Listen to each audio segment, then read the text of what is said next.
Origin Systems' growth was impressive, but when it comes to business, sometimes company growth comes at the expense of personal growth, if you're not careful, that is.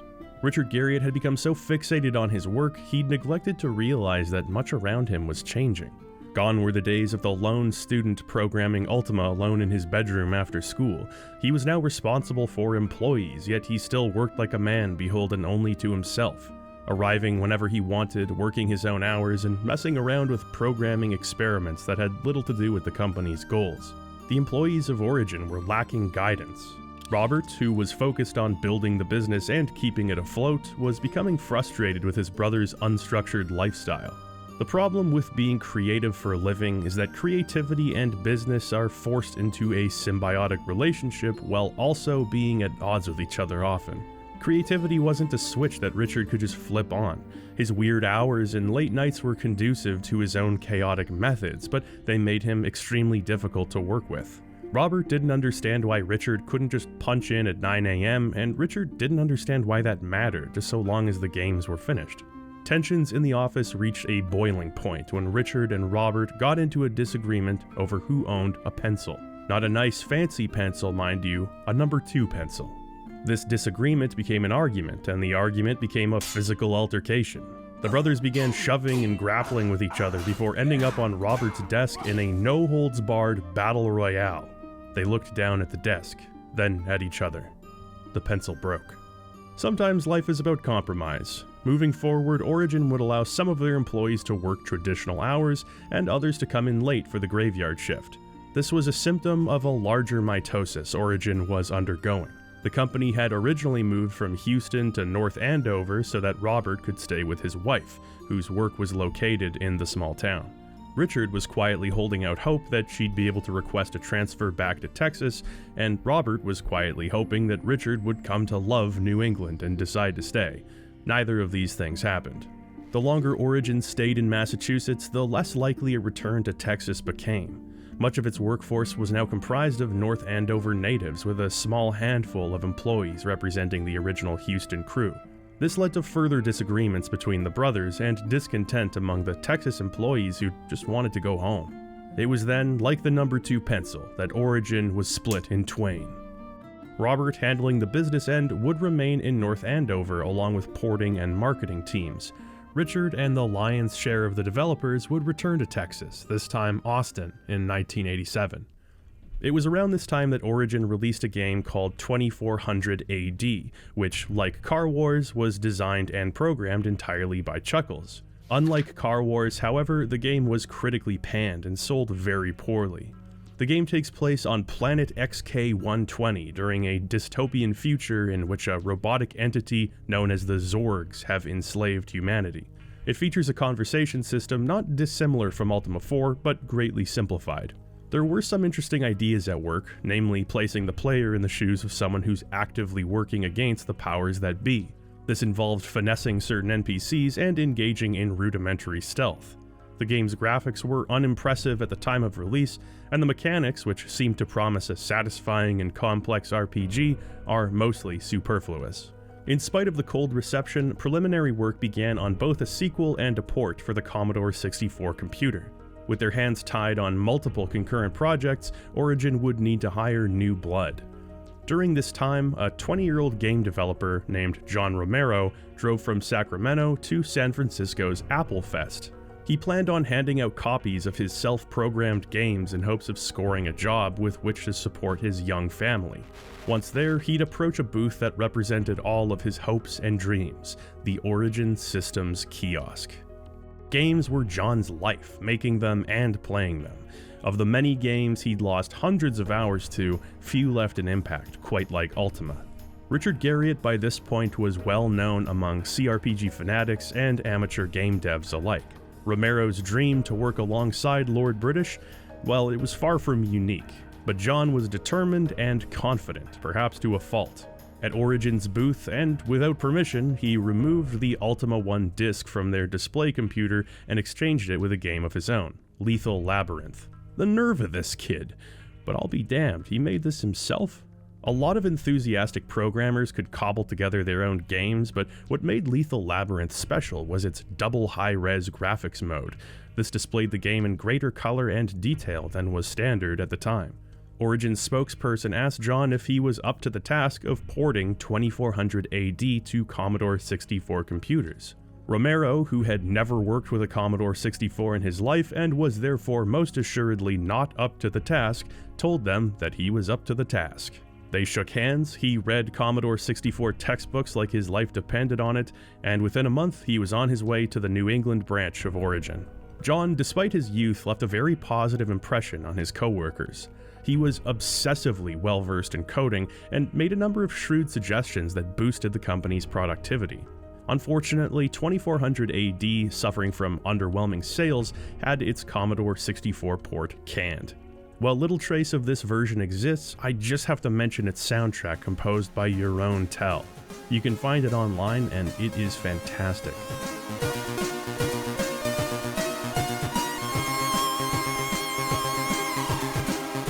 Romero was moved to development of an entirely new game, Space Rogue, development on which was being led by an employee of Origin named Paul Neurath. After the release of Space Rogue, Romero and Neurath would each leave Origin to pursue their own startups. Romero would co-found Inside Out Software and later id Software. Despite no longer being a part of Origin's story, id would go on to alter the landscape of gaming with arguably as much significance as Origin would. Neurath, however, would retain ties with Origin. His company, Blue Sky Productions, later known as Looking Glass Studios, would spend the next several years focusing their efforts on advancing graphics technology to the next dimension. Austin, Texas wasn't known for its computer industry, but this was actually working to Richard's advantage. With Origin's now sterling reputation, programmers who had no interest in trekking to another state would line up at the door hoping for an opportunity to work with Lord British. This gave Garriott his pick of the litter when it came to programmers and represented a major period of transformation, not only for Origin systems but also Richard's role within it. The company was now big enough to have a bona fide revolving door of employees. While some, such as Neurath and Romero, separated from the company, more bright-eyed programmers were chomping at the bit for their chance to fill that void. One such programmer was Chris Roberts, a friend of Origin's contract artist, Denis Loubet. Roberts was a regular prodigy, having spent his teenage years developing multiple successful games. He was introduced to Garriott through Loubet, and after delivering a successful pitch for a new RPG, Roberts was given a directorial role at Origin. Another component in what would become Origin's golden age was in place. While the Austin branch of Origin was buzzing with optimism and creative energy, back in Massachusetts, Robert was mired in difficulty. Origin's distribution deal with Electronic Arts was rapidly proving to be more trouble than it was worth. One of EA's partners, Strategic Simulations, had now released several games that Richard considered to be rote copies of Ultima, and this vexed him. It vexed him good. The Garriott brothers attempted to withdraw from their contract with EA, but the now influential publisher wasn't having it. A war of attrition ensued. EA employed tactics somewhere at the crossroads of clever, legally airtight, and blackmail. They would have gotten away with it too if it weren't for the meddlesome Doug Carlston, president of Origin's new distributor, Broderbund, and a lawyer by trade. Carlston wrenched Ultima free from EA's icy grip, and at last Origin could breathe easy. The story is covered in much greater detail in an article called The Road to 5 by Jimmy Mayer for the Digital Antiquarian, and it's well worth a read. A further victory from this time included reclaiming the rights to Ultima 1 and 2 from Sierra Online, allowing Origin to re-release the original game for IBM computers. This introduced thousands of Ultima's existing fans to the series' genesis. Ultima's popularity wasn't constrained to American borders, though. More of the series' games were receiving wide release on Japanese computers. These games, along with the quintessentially American yet still self-aware ego of their creator, were the source of much enthusiasm and paved the way for a slew of Ultima-inspired games. One of these games was Neon Falcom's Xanadu, a CRPG of no small renown in Japan. The game was massively popular, having sold a record-breaking 400,000 plus copies. In the wake of its success, the game received an expansion pack, an original animation, and an EP from the Japanese heavy metal band Anthem.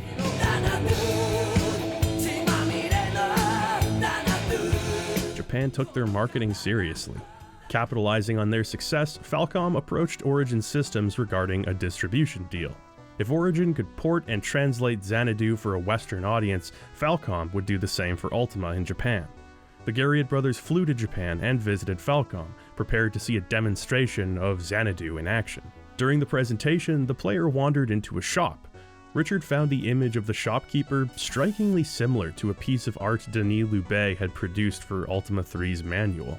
The player would enter a church, speak to a fortune teller, and transact with a blacksmith, and by this point, it was very clearly beyond coincidence. Richard ended the meeting and threatened litigation against Falcom, although this would be settled out of court. What could have been a legendary collaboration between industry pioneers on opposite sides of the pond would instead end in hard feelings. This was the sometimes painful reality of big business, and Origin was now big. Ultima IV laid new groundwork for the series with a more sophisticated focus on high-level concepts. The buying audience was more than receptive to this, with the game now catapulting Origin Systems into the public lexicon. It was always Richard's prerogative to outdo himself, but that was becoming a more difficult task than ever. He now had a firm grasp on the programming, which is why he was able to focus on Ultima IV's story. But he was aiming to have Ultima V be a much richer, more complex RPG with even deeper conceptual elements. The linchpin of this game wouldn't be either story or technology, but both at once. Thanks to Origin's success and an influx of new employees, Richard was able to relinquish his position as a jack of all trades. In a shift of duties, lead programming was left to an employee named John Miles. Richard would focus mainly on direction and, along with a few others, such as Chris Roberts, game design as well. Although it's important to note that the lines between these various departments were a lot blurrier back then than they are now. Garriott took a step back and looked at Ultima IV in hindsight. What was being said, and where do we go from here? Well, in Ultima IV, you are encouraged to act virtuously. While you have the freedom to murder and pillage, you're punished for doing so. This introduces a conundrum. You're still being compelled to act in a certain way, undermining the freedom of choice that imbues morality with meaning. Of course, this is the reality of our own world. Some people don't feel compelled by a moral compass.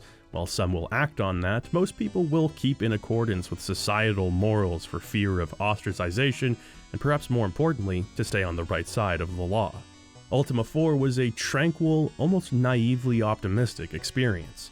Britannia is at peace, there's no threat of doom breathing down anyone's neck, the citizens are happy to act in harmony with the virtues, and the pace is dictated entirely by the player. It was time to head in a very different direction. It was time to make morality mandatory. There was only one problem. Lord British was second only to the Avatar themselves as a paragon of virtue. He was supposed to represent compassion, selflessness, and decency. Under what circumstances would such a person become an irredeemable tyrant? The decision was made to introduce a villain back into the world of Britannia. Not only would Ultima V further explore ethics, a la Quest of the Avatar, but it would also feature a more traditional story, more dialogue, more characters, and greater stakes. In addition to the increased scope of the narrative, Garriott wanted Ultima V to push the simulation of life closer to realism than any game, Ultima or otherwise, had done up to that point. If Quest of the Avatar breathed new life into the story of Ultima, the fifth game would do the same for its technology. Richard would dictate his vision for the game, and within reason, the programming team would make it happen. Maybe stepping back from programming duties wouldn't be so bad. Denis Loubet, who'd previously worked on Ultima's cover art, now joined Origin in a full-time capacity. A true Renaissance man, he'd be creating artwork for the cover, the manual, and now the game itself, using digital tools. Having a team of specialized people made the development process smooth and efficient. This confidence shone through in pre-release interviews where Richard claimed the level of complexity and graphical detail was going to blow the minds of Ultima fans everywhere. Those fans waited 2.5 long years for a chance to see what Origin was cooking. On March 18th, 1988, they got their answer. Ultima V: Warriors of Destiny was released.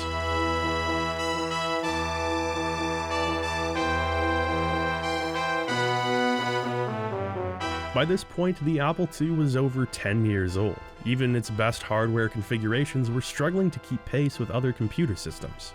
In spite of that, Ultima V pushed the Apple II to its absolute limits. The small palette used in previous Ultima games was increased to 6 colors, thanks to the Apple II's high-resolution mode. Danilou Bay worked around and with these hardware limitations, creating striking scenes that use dithering and rim lighting to suggest depth and shape, a big step up from the graphic scenes in Ultima IV. Still, the fact remains, the game had an aged look on release. The Commodore 64 version, released 7 months later, is certainly an improvement, but it still suffers in certain areas. However, between the Apple II and Commodore releases, another port absolutely stole the show, at least in terms of visual fidelity.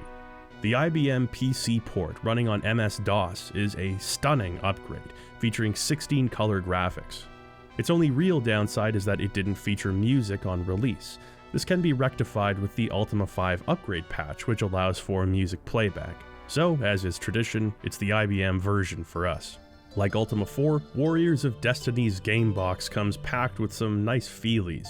These include the customary cloth map of Britannia, a manual called the Book of Lore, which is packed with valuable information, a document entitled The Journal of Lord British's Journey to the Underworld, and a coin engraved with the symbol of the Codex. Thanks to an increased focus on storytelling, we don't need to rely entirely on these goodies to fill us in on what's happening in Britannia. Ultima V features a beautifully realized introductory sequence to give us some context. At the end of Ultima IV, we were transported back to our own world from Britannia. Since then, we've longed to return. Lo and behold, we're given a sign that the Avatar may be needed again. Retrieving our Ankh, proof of our avatarhood, we head back to the Circle of Stones where our journey began long ago. This intro is the first time that the Avatar is characterized in any meaningful way.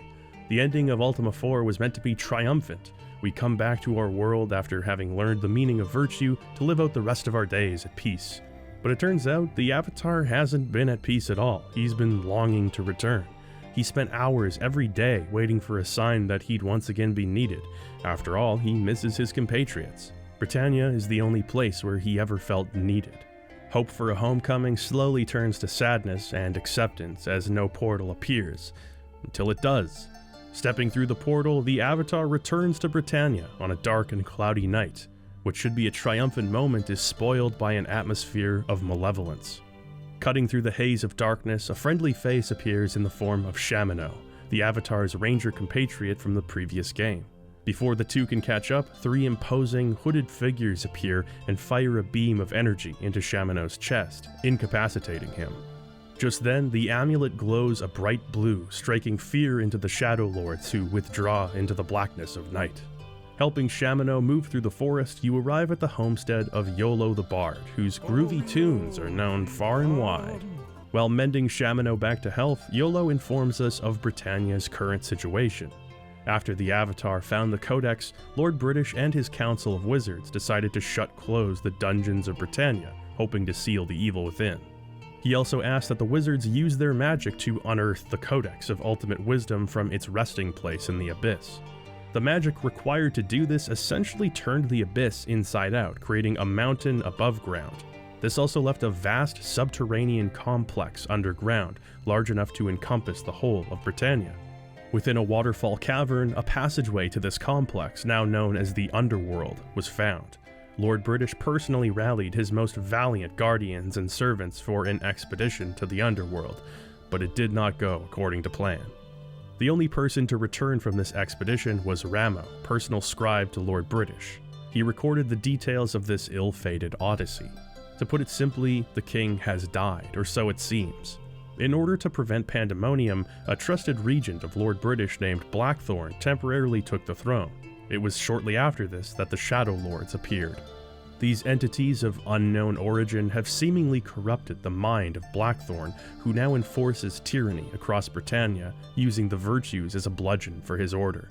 The Avatar and all of his trusted companions have been declared outlaws, subverters of the current order. There's a slim chance that Lord British lives, and if he does, it's vital that his rule is restored. It's for this reason that Shamino and Iolo summoned us. If there's anyone who can navigate the treachery of Blackthorn and vanquish the Shadowlords, it's the Avatar of Legend. Now, this is quite a robust intro compared to the previous games, which stands to reason as the stakes have never been higher. Creating a character works in much the same way as it did in Ultima IV, with you answering a series of moral questions. The decreased focus on the sanctity of the virtues does leave this character creation feeling a bit less special and more toothless than the previous game. I suppose it's now an expectation to have this pick the card that most suits you style intro, at which point your class will be chosen. Well, that's actually not entirely true in this case. The virtue chosen influences your starting stats, but nothing else. Like Ultima IV, you've got strength, dexterity, and intelligence. However, the number of classes represented in this game has been cut in half.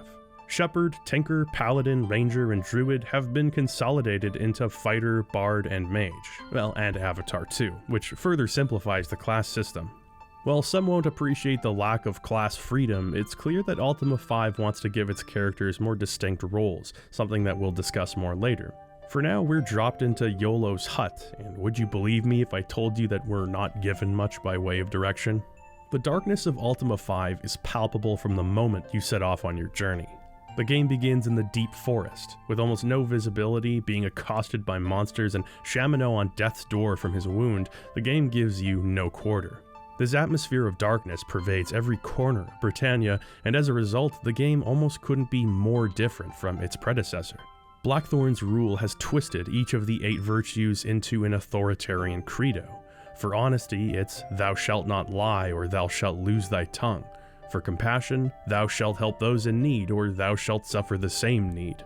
For valor, "thou shalt fight to the death if challenged," or "thou shalt be banished as a coward." For justice, "thou shalt confess to thy crime and suffer its just punishment," or "thou shalt be put to death." For sacrifice, "thou shalt donate half of thy income to charity," or "thou shalt have no income."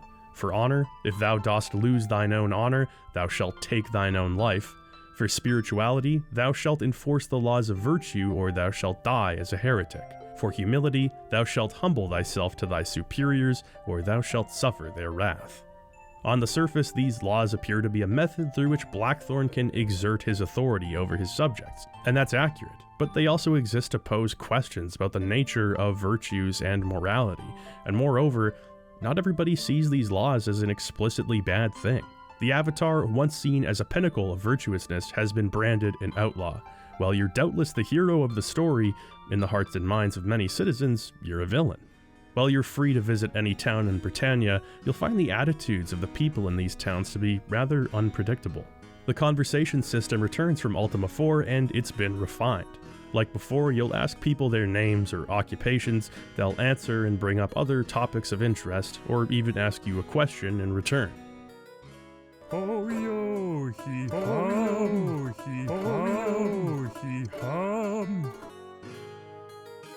I know some people won't understand this, but it's a matter of principle, okay? I can't let him get away with this. New topics will organically be brought up in conversations, each of which will open up new potential discussions. The number of new unique keywords to ask about and avenues to reach certain topics are all much greater than they were in Ultima IV. The major difference here is the level of paranoia associated with visiting the towns and speaking to its people. The citizens are understandably wary of Blackthorn and don't want to come across as traitors to the state. Some will refuse to speak to the Avatar after finding out who they are, others will call the guards. Even if the Avatar hasn't agitated the guards, just walking near them will often cause them to extort you for Blackthorn's tax, again and again. Hell, in the town of Minok, they'll take half of your gold, whether that's 50 or 5,000 pieces. You're practicing sacrifice whether you want to or not. You can defy the guards, but they do not mess around in this game. Some people claim to support Blackthorn but secretly despise him, and vice versa. You can never truly understand someone's motives, and this creates an all-encompassing feeling of suspicion throughout the game. Ultima V is the first game in the series to feature a true day-night cycle. While moving around or performing actions, the time of day, which is represented by the sun and twin moons at the top of the screen, will advance. You can also check the current time using the pocket watch item. At nighttime, your visibility will be drastically reduced, abated only through the use of torches or light spells. Gems or view spells can also be used to get a grasp of the surrounding environment. Monsters happen to mainly come out once the sun goes down, making nighttime travel dangerous. Towns typically close their gates or raise their drawbridges at nighttime, forcing you to spend time outdoors until morning. You can camp for between 1 to 9 hours to pass the time, but there's always a chance that you'll be accosted by monsters while doing this. Sometimes when you enter a town, you'll see a message such as "an air of cowardice surrounds you." Now you might think to yourself, well, that's always there, but no, this is your cue to get the hell out of Dodge. There are 3 Shadowlords representing cowardice, hatred, and falsehood. Each of these Shadowlords will choose a random town in Britannia to visit each day. If you encounter one, and with a 3 in 8 chance your odds aren't too favorable, you'll face off against them in an unwinnable battle. If you die, the Spectre of Lord British will bring you back to life. However, you'll lose a bunch of experience points. You're always better off camping outside of town and waiting until the next morning so the Shadowlords go somewhere else. The day-night cycle is a major step up in itself, but what makes it significant is that every single NPC in the game has a daily schedule that they'll abide by.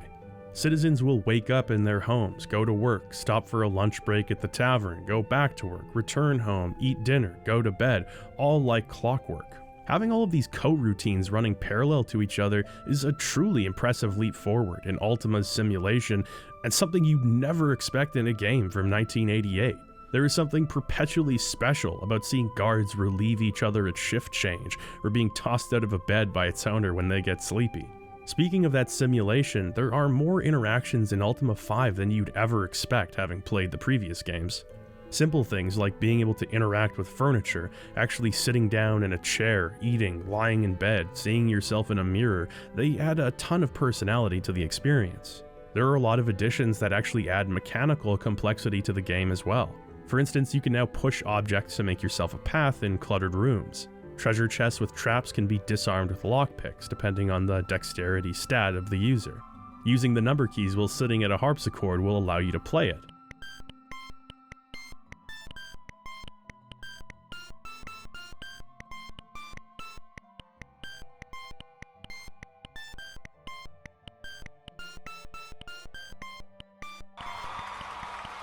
If you're low on food, you can pick crops. Your field of view is obstructed by walls, unless you're standing next to a window. Shopkeepers will hail you differently depending on what time of day it is. NPCs will remember your name if you've introduced yourself before, adding some level of permanence to dialogue for the first time. These are just a few examples. There are a lot of surprising interactions you can stumble across in Ultima V. This focus on interactivity has really allowed the game to stand the test of time. There are RPGs even nowadays that lack this game's level of granular engagement. In the beginning of the game, you're likely to be very lost and very intimidated by this cruel new world. Even when you find a sign pointing you towards civilization, you interact with it and find out that it's written in like Macedonian or something. Ultima V actually employs a Norse-like runic alphabet. While dialogue is in English, any written words throughout the game will need to be translated using this section of the manual. This is one of several changes that further creates a suspension of disbelief, making Britannia feel like its own world with its own language and culture. It's also a huge pain in the ass. There's a lot of writings around Britannia, on the overworld and dungeons, on graves. This might be the first game to have grave jokes, although the comedy doesn't quite hit the same when you have to translate the punchline letter by letter. You'll need to keep this manual handy at all times, and in the beginning, playing the translator can be a speed bump to the game's pacing. However, if you stick to it, you'll eventually start learning and remembering the runes associated with each letter or sound. As long as you can memorize most of them, you can actually get by without having to stop and translate everything, which sort of creates a feeling of personal accomplishment. It's like by forcing your active participation, the game is teaching you a fictional language, whether you want to learn it or not. In today's fast-paced gaming environment, it can be hard to adjust to the ethos of a game like Ultima V. You're supposed to slow down, immerse yourself in the world, and enjoy the multimedia experience of playing it. You may roll your eyes when you find a paragraph to translate, but adjust your expectations, and you'll find it strangely satisfying to overcome obstacles with your own gumption. Nowhere is that truer than in the structure of this game's quests. It should be no surprise at this point that Ultima V doesn't have a quest journal, map markers, or a linear set of goals to achieve in order to finish the game. Rather, you're meant to place yourself in the shoes of the avatar. You're back in Britannia, things are grim, we need to find Lord British. What do you do? What would you do? Well, it may not hurt to rally some of the avatar's allies and ask Lord British's associates about potential next steps. Like Ultima IV, conversing with townsfolk is not only massively important in completing your quest, in many ways it is your quest. Despite the inherent risk involved with the Avatar's sedition, it's a necessary step in understanding Britannia's situation. In this way, you definitely benefit from having played Ultima IV beforehand. Knowing who your allies are, where the major cities are located, and how to approach conversations are all extremely helpful legs up. A newcomer might think excessive politeness is the way to go, when in actuality, you're supposed to point your finger in someone's face and yell the word, "Job!" When you start the game, you're even allowed to import your character from Ultima IV to give yourself an advantage. I didn't do this because I wanted the pure, unfettered Ultima V experience, and boy do I regret it, but the fact that they even included this option is really cool. It also signals that a playthrough of Ultima IV ain't such a bad idea. The first major location any self-respecting Britannian would travel to is Castle Britannia. Of course, Lord British is now nowhere to be found. Not only that, but the triumphant notes of Rule Britannia have been replaced with a minor key version of the tune that is so hilariously evil and awesome that I almost don't want Lord British to be found.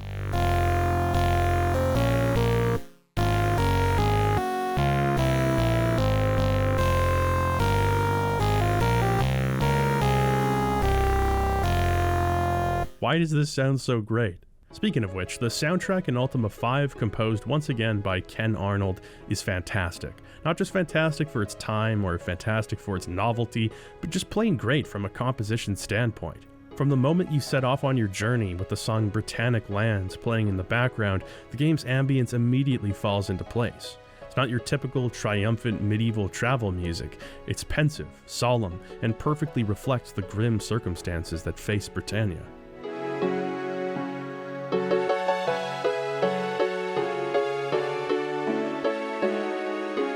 On top of the music, Warriors of Destiny is the first game in the Ultima series to feature ambient sound design. While it's a little primitive, of course, there are often sound effects playing in the background, reflecting your immediate environment.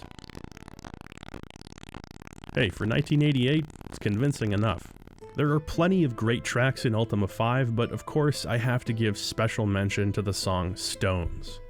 The song was composed by YOLO himself, David Watson, and while being a de facto theme for the Ultima series, Ultima V marked its first appearance. Watson wrote Stones while spending time with his wife Kathleen after the couple's honeymoon. Kathleen then wrote lyrics for the song, which would appear in Ultima V's manual. While she's since passed away, her memory lives on through Stones, which appropriately plays during the game's campfire sequences. There's no better song to accompany rest and reflection, and it's no surprise that Stones remains a most beloved track across the Ultima series. This simple yet evocative melody resonates with Ultima fans, acting as a reminder of simpler, perhaps better times.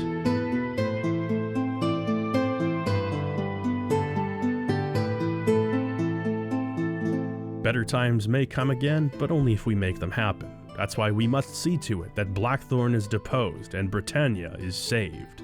Well, a visit to Castle Britannia doesn't bear much fruit. Questioning the locals will give you a solid first lead.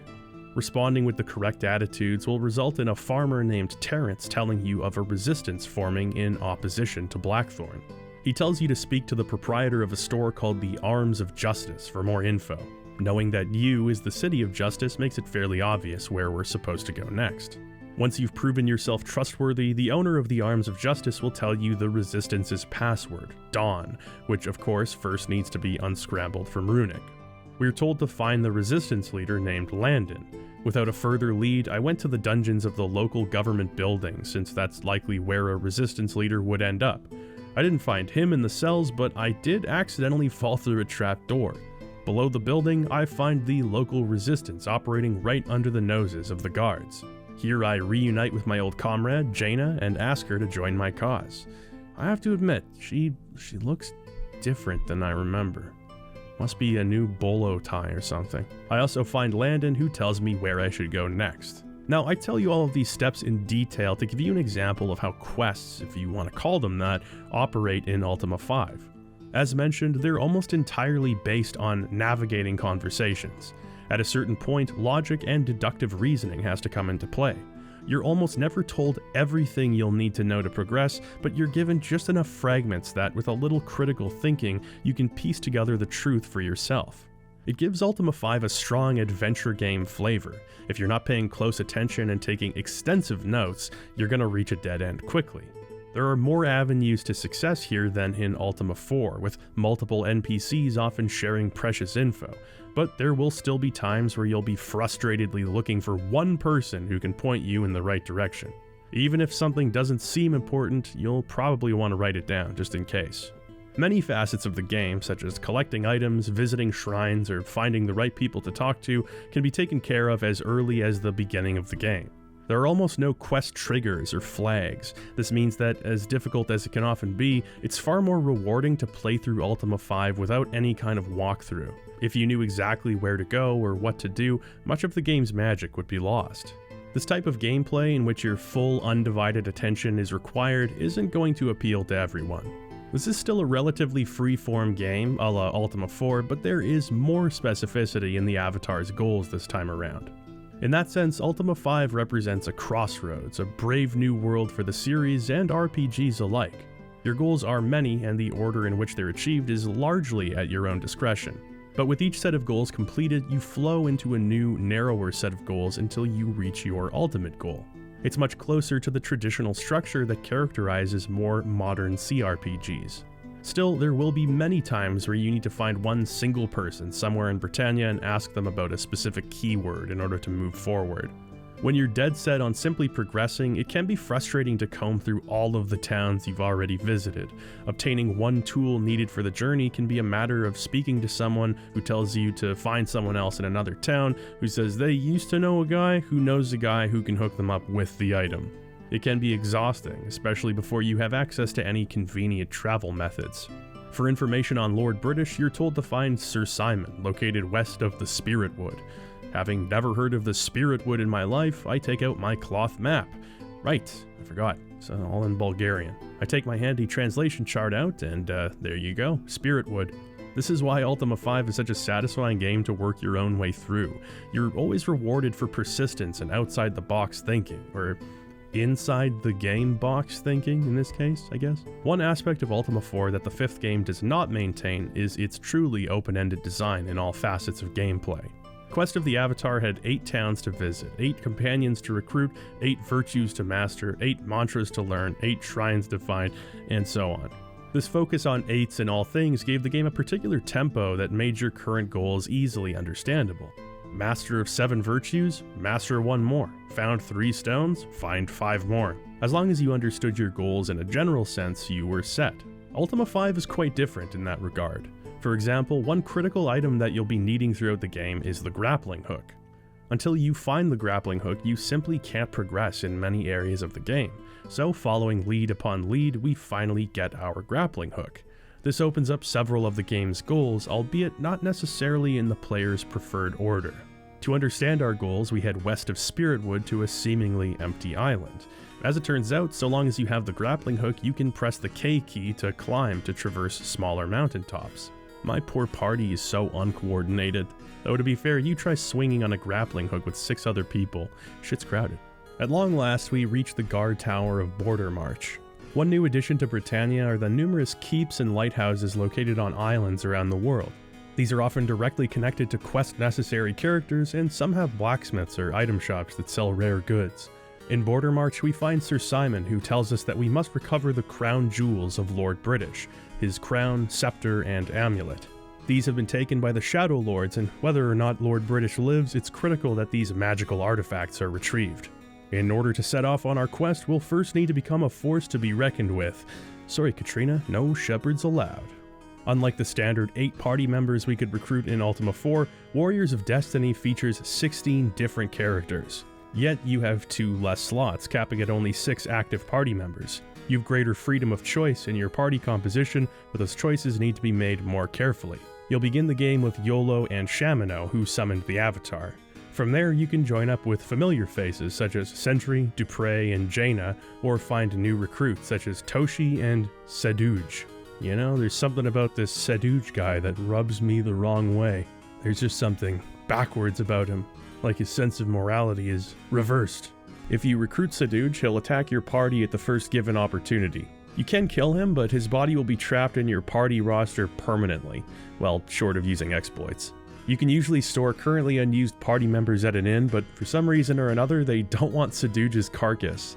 I'm paying for a room, what does it matter if the person using it is alive or dead? This is harsh punishment indeed, but there's enough red flags just speaking to this guy that you'd really have nobody to blame but yourself. This is also the first time in an Ultima game that party members have not only their own personalities, but their own personal goals. This gives them significance beyond acting as tools to help you win fights. Like Ultima IV, your interactions with them kind of start and stop with the initial conversation you have when you recruit them, but it's still nice to see so much variety. They even have their own little animations when they stand watch at the campfire, like YOLO, who plays a jaunty little tune on his lute. Not exactly binaural beats to fall asleep to, but I appreciate the whimsy. Ultimately, your choice of party members will come down to more than just personal preference. With only 6 slots and a slew of different members to join, you'll have to choose carefully in order to complement your team. Even companions who share class types will usually have different enough stats that they won't play identically. Combat in Ultima V is similar to Ultima IV, but it's undergone some drastic changes in key areas. Like its predecessor, Ultima V has you enter battles in the overworld, being transported to a separate arena which represents the overworld tile in question. Once in battle, everybody takes turns performing one action per turn. You move a square, that's your turn, you attack, your turn, cast a spell, turn. Nothing new there, it's been that way since Exodus. Ultima V focuses on refining many of the series' more rigid mechanics, resulting in a game that is mechanically leaps and bounds ahead of any prior game in the series. The first thing to note is that stats now have a significant effect on characters' loadout and abilities in combat. Fighters have high strength but cannot use any magic. Mages have high intelligence and can therefore cast high-level spells, but have very low strength and are severely limited in the equipment they can use. Bards are somewhere in between, being able to use most equipment and cast some spells. Understandably, the Avatar is just the best of all worlds. Who else could have survived the journey to the Shrine of Humility? I may have died on my way back, but I survived the journey there. So while there are fewer classes, they're differentiated by their combat ability. This is a nice compromise from the numerous but largely homogeneous classes of Ultima IV. The equipment itself has undergone a great deal of rebalancing, universally for the better, I'd say. You can now make use not only of a weapon and body armor, but also helmets, amulets, rings, and shields. To counterbalance this, equipment now has weight, and the equip load of each companion is affected by their strength. Weapons now have much greater variation in their range and effectiveness. Your chance to hit is now based on dexterity for long-range and melee weapons, while the accuracy of bludgeoning weapons such as maces is based on strength. Enemies can now be manually targeted rather than having the player aim in one of 4 directions. This makes combat so much more flexible and increases the tactical potential of ranged weapons. Certain weapons such as the Morningstar and Halberd can be aimed at an enemy several spaces away. Just being able to select the tile to aim your attack is so freeing. It gives you greater control over your character's turns. You can even dual wield certain weapons, allowing a character to attack twice before their turn ends. The interface for equipping weapons and scrolling through items is also a tremendous step up in terms of usability, readability, and convenience. You're given a list of items separated by category, and you can simply use your arrow keys to select an item and press enter to equip, unequip, or confirm its use. This menu is always accessible, even in battle. This makes recognizing and adapting to tactical opportunities much more intuitive than it's ever been. What makes Ultima V's equipment so great, especially in comparison to Ultima IV, is that it's not engineered in the expectedly video gamey way that typical CRPGs were at the time, and often even nowadays. Different weapons continue to be useful in different situations, from the beginning of the game until the end. The Morningstar can be found shortly after starting, but there's still reasons to keep it around even in later parts of the game. Reaching pesky enemies hidden around corners might call for the extra range, allowing warriors to hit enemies that a bow user can't. I appreciate the lack of linearity in weapon progression. It keeps things a hell of a lot more interesting. The ranged combat has also undergone some rebalancing. In the previous Ultima games, ranged combat was the be-all end-all. Once you hooked everyone up with bows, there was no real reason to ever pick up a sword again.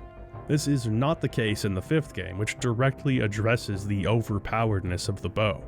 The slingshots you find in the beginning of the game are just pathetic. They do barely any damage, but the slingshot is the only ranged weapon that doesn't require ammunition. Arrows for the bow and quarrels for the crossbow have to be purchased from a bowyer, and you can only hold 99 at a time. That might seem like a good supply, but you burn through 99 arrows surprisingly quickly. If an enemy is standing right next to a ranged weapon user, there's a good chance that they'll interfere with the attack, wasting that turn and forcing you to spend more turns creating distance. Shots miss far more often than they did in previous games, and they can be interrupted by obstacles too. Hell, if a friendly character is in the way of a shot, you'll sometimes shoot them instead. And by sometimes I mean like 97% of the time. Ranged weapons are still incredibly useful and, in certain battlefields, necessary, but there's no good reason to have everyone slinging a crossbow in this game. Due to this rebalancing, as well as additional enemy tactics, Ultima V is a very, very difficult game. The most difficult game up to this point, and likely across the entire series. Some of the early Ultima games are difficult due to the obtuse nature of the puzzles involved, but Ultima V is just good old-fashioned capital D difficult. Ultima IV was intentionally designed to start slowly and ramp up difficulty depending on the player's level.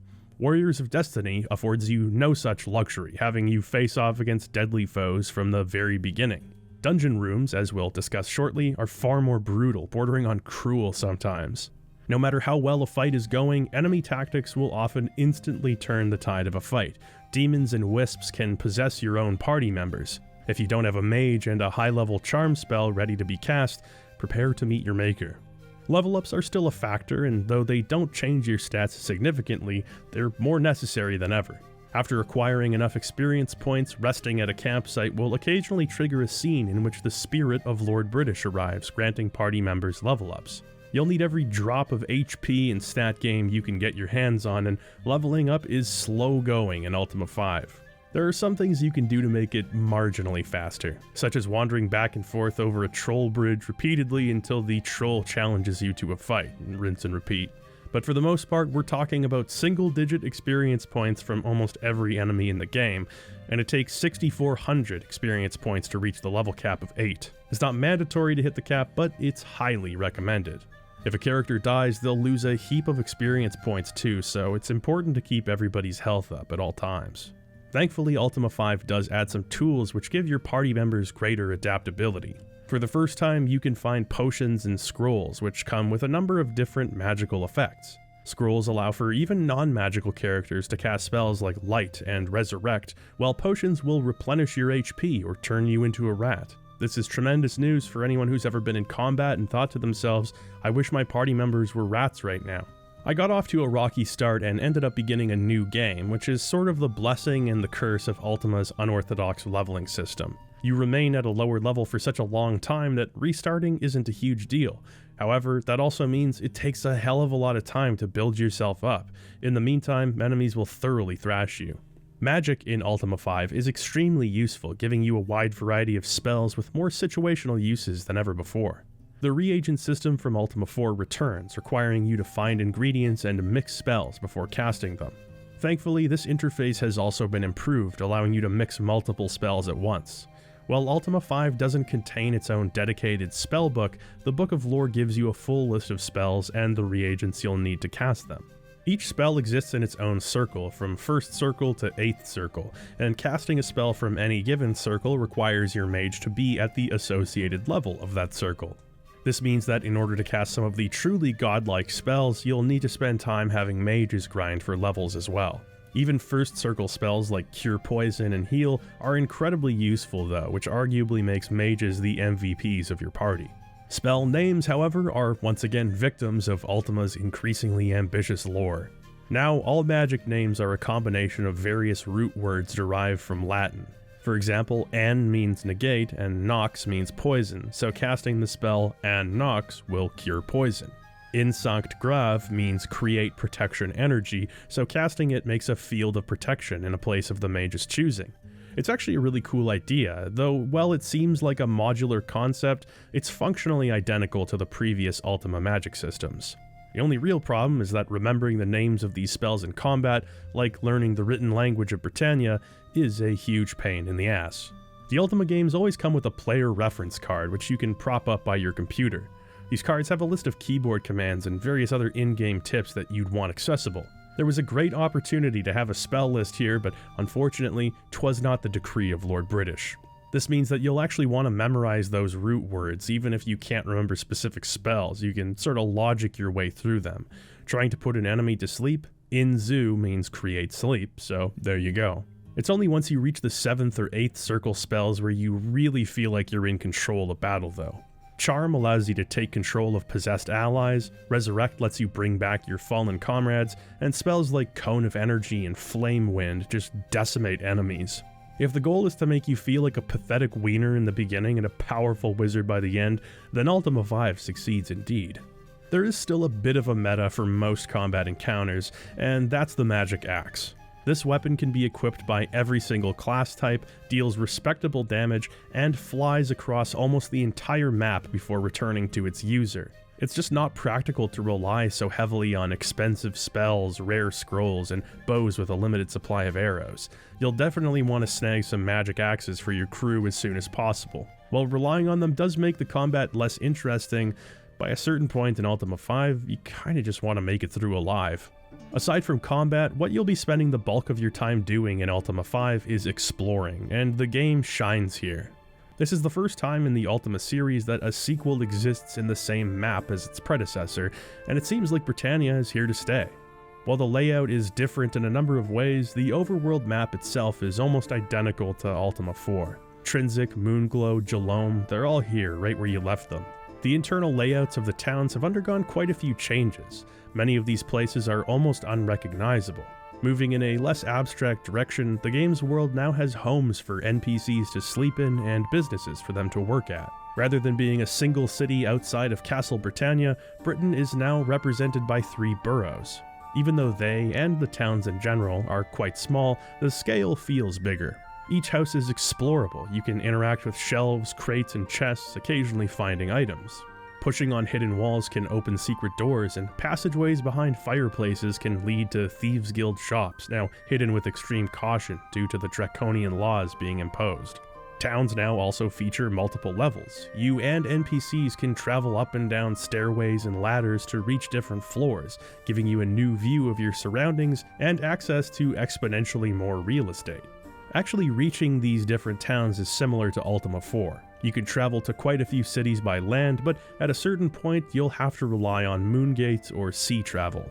The previous game's changing days were represented by an instantaneous shift in moon phases, but that's no longer the case. In order for a moongate to appear, you'll have to wait for nighttime, and even then, it's not a guarantee that the moon's phase will match your desired gate. This makes moongate travel much less convenient. There's simply too much waiting involved, and it's usually easier to hoof it as a result. Of course, once you have an 8th level mage, you can simply warp to the moongate location of your choice, which cuts downtime by a huge degree. There's also a bit of a trade-off with moongates. You'll learn from a particular wizard that moongates are actually created by moonstones. Searching the tile on which a moongate stands will allow you to take the moonstone with you. There are 8 in all, each representing a different phase of the twin moons, and they can be dropped anywhere for an easy teleportation anchor point. If you never really use the moongate near you, it might be worth your while to take that moonstone and place it somewhere you frequent. I often hear people praise modern games for what amounts to this exact same system, so I say hats off to Origin for making such a smart iteration on Ultima's moongate system. Rather than standing by the shore and waiting for a ship to come your way, you can now purchase skiffs and frigates from a shipwright. Skiffs are cheap, but only allow you to travel through shallow waters. Frigates are pricey at 900 coins, but they handle the high seas and even come loaded with a skiff on their own. Not cheap, but worth every penny. If you follow a breadcrumb trail of clues, you can uncover the plans for the HMS Cape. You might remember the Cape from Ultima IV. It was shipwrecked at the bottom of a bay. I don't believe in learning from the mistakes of ages past, so I used the HMS Cape plans to retrofit my ship. I'm sure things will be different for me. You can yell for your sails to be hoisted, allowing the ship to travel at a much higher speed, and doubly so if you've used the HMS Cape plans. You don't really think about how easy it is to sink a ship until you're doing it. You can purchase a horse as well, which increases your speed on land. If you go to a well and wish for a Lamborghini, Corvette, or Ferrari, you'll get an especially badass horse. Some cheats or Easter eggs are a little out there, but I guarantee you hundreds if not thousands of people accidentally stumbled across this one. In previous games, lower character and vehicle speed was represented by simply stopping you in place, forcing you to mash direction keys several times to progress. This has been changed for the better as well. Thanks to the time of day persistently moving forward, slowness actually only affects the clock, not your physical progress. For example, each movement will advance time by 4 minutes. If you're on slow terrain, it'll advance by 6 minutes. If you're in very slow terrain, 8 minutes. It's a great compromise. Your momentum is no longer halted with every movement. However, the sun will set more quickly and monsters will gain on you. While many of the ideas introduced in Ultima IV have undergone some positive changes here, quite possibly the biggest change is to the game's presentation. Let's address the gremlin in the room here. Not you, Brenda, I meant figuratively. The graphics in Ultima 1 to 4 have largely been, well, the same. I mean, certainly there were improvements and variations depending on the platform, but these have been very incremental. Ultima V on the IBM PC is a monumental step up over the visual fidelity of Ultima IV in every conceivable way. From a technical standpoint, the graphics are a major improvement. Seeing is believing, so I hardly think I need to explain myself. This is a hell of a leap forward. With the increased resolution and 16-bit display, the art of Ultima V exhibits visible color gradients. Darker and lighter shades of color are used to provide a feeling of lighting, texture, and depth. Even the simplest objects look so much richer than their Ultima IV counterparts. The increased sprite size gave Liu Bei an opportunity to make certain defining features more visible. Enemies are now brimming with personality, and less than ever does the player need to rely on concept art to fill in the blanks of their own imagination. The animations have been greatly improved as well. Most character and even some static objects will have up to 4 glorious frames of animation. Some frames will have lighting changes, such as characters casting shadows over themselves. The game's simplistic dynamic lighting hasn't changed much, but it's used to greater effect. As mentioned, torches can now be used in the overworld, and the lighthouses will have you breathing a sigh of relief while sailing on a moonless night. I can't stress enough what a massive graphical overhaul this game represented for the series. The projectiles you fire are no longer just balls. You'll see your arrows flying at an enemy and axes twirling through the air. Cone-based abilities will draw paths, showing you the precise trajectory of your strongest spells. One of the changes that, while subtle, is most significant of all, is the variation in tile graphics on the overworld. What I mean is that when you think of Ultima 1 to 4, you'll think of square geography. Water immediately stops where the coastline begins, hard-edged forests abruptly transition into grasslands, that sort of thing. It's all a very rough representation of what it's supposed to be. In Ultima V, coastlines, mountain ranges, forests, and pathways are all represented with multiple different tiles, creating a more organic sense of gradation between environments. Woods will taper off with rounded edges, mountains will gradually increase in elevation before becoming altogether impassable. Tributaries ebb and flow before narrowing or emptying into the ocean. I'm sure I don't need to mention the cutscenes again, they are gorgeous and one of the most immediately impressive aspects of Ultima V's visuals. Of course, there are some insufficiencies. Characters often share the same sprites. This isn't unexpected, but the fact that Jaina looks like Merlin the Wizard is a little immersion breaking. The avatar's movement also isn't represented at all, with your static guy holding a sword and shield permanently affixed to the center of the screen. Unfortunately, there's also no sprite overlapping, meaning if a particular tile doesn't fill out all 32 by 32 pixels, the remainder of the background will be an unsightly black square. This was no doubt a matter of technical limitations, but it is something that dates Ultima V. Also, it may be personal preference, but my boy. Look at how they've massacred my boy. You don't know what you got until it's gone. Small issues aside, Ultima V is the first game in the series where I felt legitimately impressed by the sprite work and pixel art. All of the pieces previously established in earlier games are at their apex here, from the lighting to the artwork to the animation. This is the first Ultima game that an average Joe could pick out of a lineup, and it still holds up in many ways. After being given the task of hunting down the crown jewels, there are 3 different directions we can move in. One of these will have us finding the Sceptre, said to be kept with the Shadowlords in the Keep of Stonegate. The Shadowlords themselves are a very imposing force throughout Ultima V. From the get-go, all you hear about them is that they have unfathomable power. Also, just their design. It's the Nazgul from Lord of the Rings, yeah, but it's simple and effective. You don't know what they look like or sound like, they seem less like people and more like forces of nature or manifestations of evil.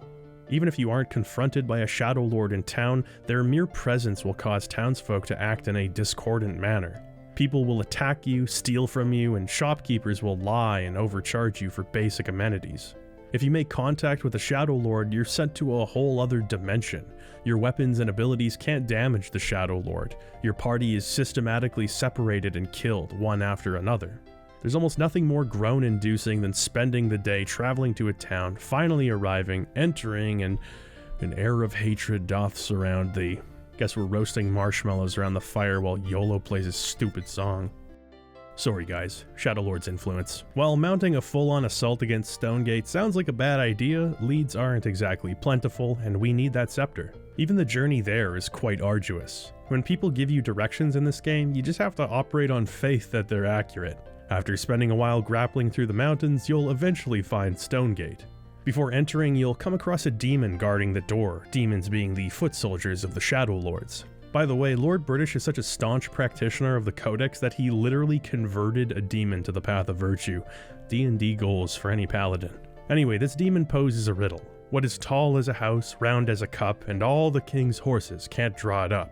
The answer is well, not that it matters since the demon attacks you whether you get it right or wrong. You'll definitely want some levels under your belt since the demon can not only possess you, but summon other demons that in turn can also possess you.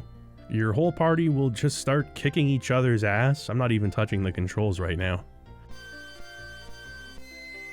I believe this is what is known as a Pyrrhic victory. Even if you manage to squeak by, you'll end up being chased down by the Shadowlords themselves, and if you engage in battle with them, you can just kiss the Sceptre goodbye. I tried many times to enter Stonegate and kite the Shadowlords away from the Sceptre, but I just couldn't make it work. That is until this one time where the demon just didn't stop me at the door? Okay, just gonna sneak on by there. Shadowlords? Hello?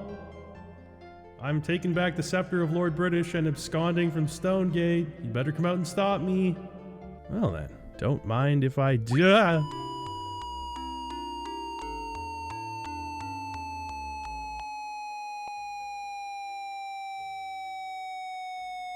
You know, I've had a lot of time lately to think about this whole Sceptre thing, and I have to say, it may have been too good to be true.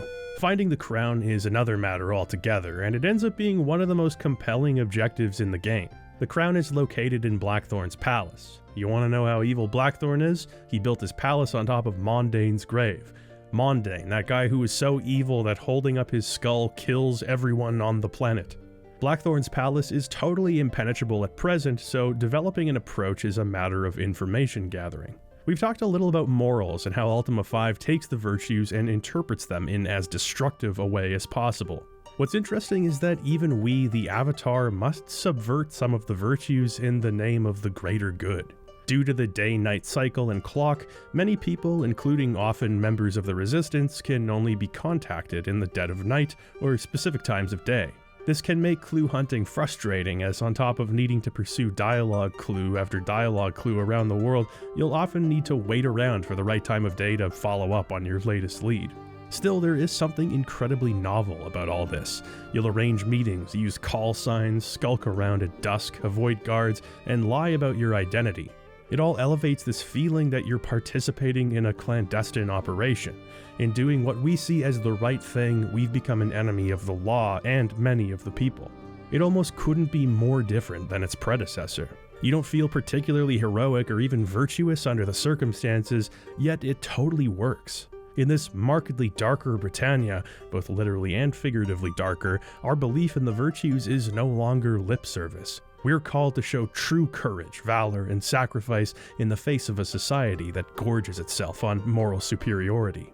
If Ultima IV was a candidacy test for the Avatar, then Ultima V is their first real day on the job. A situation in which all that is good hangs in the balance, both demanding the exercise of the virtues while straining their meaning to their absolute limits. Is it permissible to lie, steal, and cheat if it's in service to the greater good?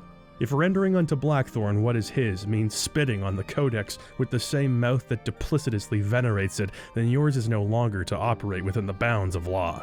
Just as an underground resistance has been forming in Britannia, so too has an above-ground oppression. I'm not kidding, there's a group of people who call themselves the Oppression, which is hilarious. In order to infiltrate Blackthorn's palace, you'll need to become cozy with the oppression. This means not only lying about your involvement, but selling out one of your own resistance members. You'll need the oppression's password, and they'll only give it to you if you tell them the name of a Great Council member, that group of wizards who continue to support Lord British. Not only that, but you'll also be prompted to give up the resistance password, Dawn, in order to receive weapons from an oppression member. It's quite an ethical dilemma, but points to the sometimes cruel reality of exercising morals in a way that Ultima IV never did. To put it simply, it's the trolley problem. In telling the oppression the name of the council member, you become directly responsible for his fate, but quite possibly save innumerable people. Do nothing, stand by and watch, and Britannia herself may be brought to her knees. There are several of these ethical conundrums, and they truly do test your belief in the virtues. If Blackthorn captures you, one of your companions will be strapped to a table with a bladed pendulum dangling over them. Blackthorn, seeking the word of passage, will demand the mantra to a specific shrine. You might stand steadfast, calling his bluff. This is just a video game, what's the worst that could happen? Defy Blackthorn, and your companion is gruesomely killed before your very eyes. There's no resurrection spell that can bring them back, they simply cease to exist, and you continue on short a companion. 36 years after the game's release, and this scene is both unexpected and distressing. A difficult decision to make with tangible consequences. Eventually you'll receive a password for the oppression, Impera, and a badge which proves that you actively fight against the resistance. You can now enter Blackthorn's castle, though it is nerve-wracking at first. You'll be stopped by guards and forced to show your badge periodically as you wander around looking for the crown. You'll come across prisoners, one of whom is so grateful that he organizes a grand heist with you. This involves finding numerous hidden doors, sneaking into Blackthorn's bedroom, facing off against gargoyles, nabbing the crown, finding a secret exit, and waiting until dawn when the drawbridge extends. This whole sequence is such a breath of fresh air. It's almost like a proto-Thieves Guild style quest you'd find in later RPGs. You're given careful directions to jot down and follow, while being offered just enough freedom to make some of your own discoveries along the way. There are a number of prisoners to free throughout the castle, and doing so will boost your karma score. Karma is like a simplified implementation of Ultima IV's virtue system. Some things you do can boost your karma score, while others, such as stealing, will lower it. Karma doesn't affect the story in a meaningful way, but it does affect the prices you get at shops and how many experience points you lose if you die. Ultima V changes things somewhat by making karmic actions non-repeatable. This means that, say, freeing a prisoner can only be done once for a small karma boost. This makes the acquisition of karma significantly more difficult than it was in Ultima IV. As a result, you'll want to think twice before taking somebody's stuff. Thankfully, actions like fleeing battle or choosing the wrong conversation option no longer drop your karma score, so it's less of a nuisance in that way. One way to gain karma very easily is by performing the game's shrine quests. The virtue shrines are back in Ultima V, and like the previous game, you'll have to meditate at each one to advance the story. You'll have to enter a shrine and repeat its associated mantra 3 times. Once you've meditated, you'll have to journey to the island which once contained the Stygian Abyss. Because the Great Council exhumed the Codex, it now has its own shrine on the island, giving you deeper insights into the virtue you've meditated on most recently. From there, you return to the shrine and the quest is completed, giving you a nice boost in karma.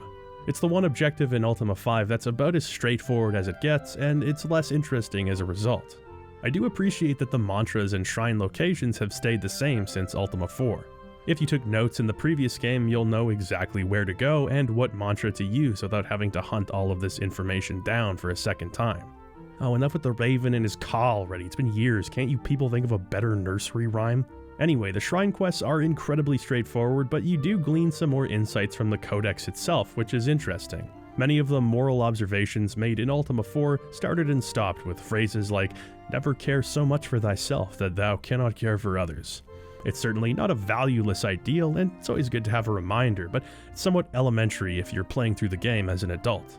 The Codex in Ultima V offers some more nuanced insights. One of my favorites is, "Pride is a vice, which pride itself inclines one to find in others and overlook in oneself." Again, perhaps not earth-shattering for a voracious reader, but for a video game in 1988, there's some good little nuggets of wisdom to chew on. Once you complete the last of the shrine quests, the Codex will open up to a new page and give you some translating to do. I've read enough Runic that I think I can just wing this one. Barted? Fmurf? Okay, I'll get the damn manual. The message says, Beyond shame's egress in the center of the underworld, there is a place of darkness. Beyond this darkness lies the gate to the core of the world. When thou art ready, thou must call forth Viramachor to unlock the gate and venture past ethereal wards and stealers of souls. That which the world hath lost, await thy coming.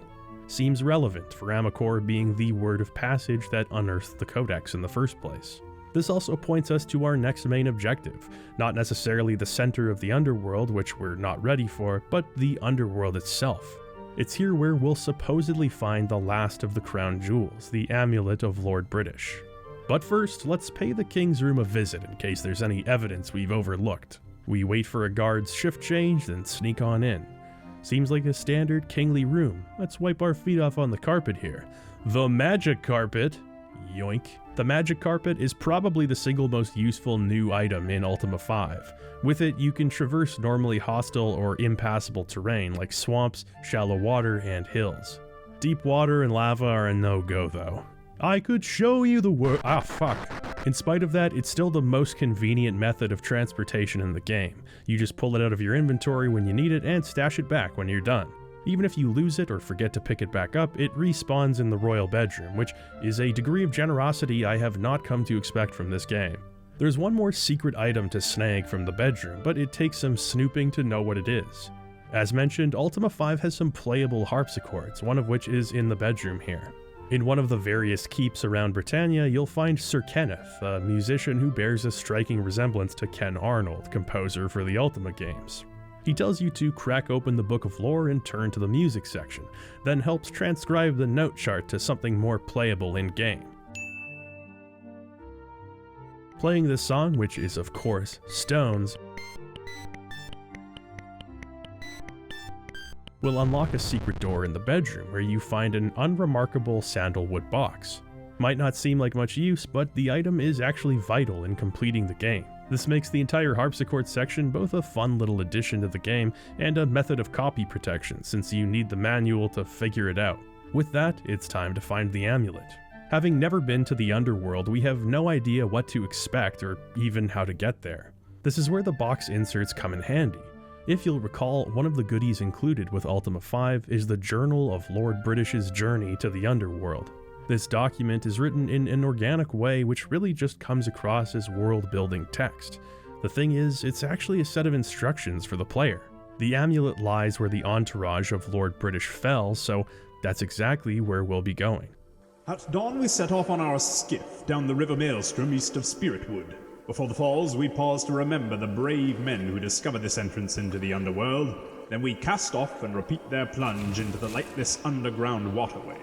We land our boat on the western shore of a great lake. The cavern's low ceiling hangs close over us, and the humidity is oppressive.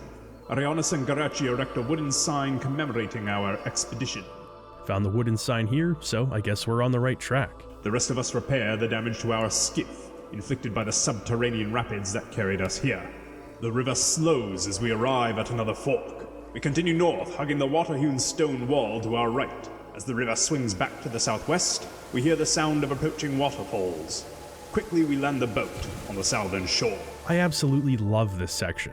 Following in the expedition's footsteps, using landmarks and crossroads to determine where we are, and reading the journal to know what we should expect. It's also intimidating because, as you'll soon find out, the Underworld itself is absolutely massive. This isn't a small series of rivers and passages, this is a labyrinthian complex a la the Mines of Moria. There are 8 sealed dungeons in Ultima V, and each one will lead from Britannia's above ground to a different section of the Underworld.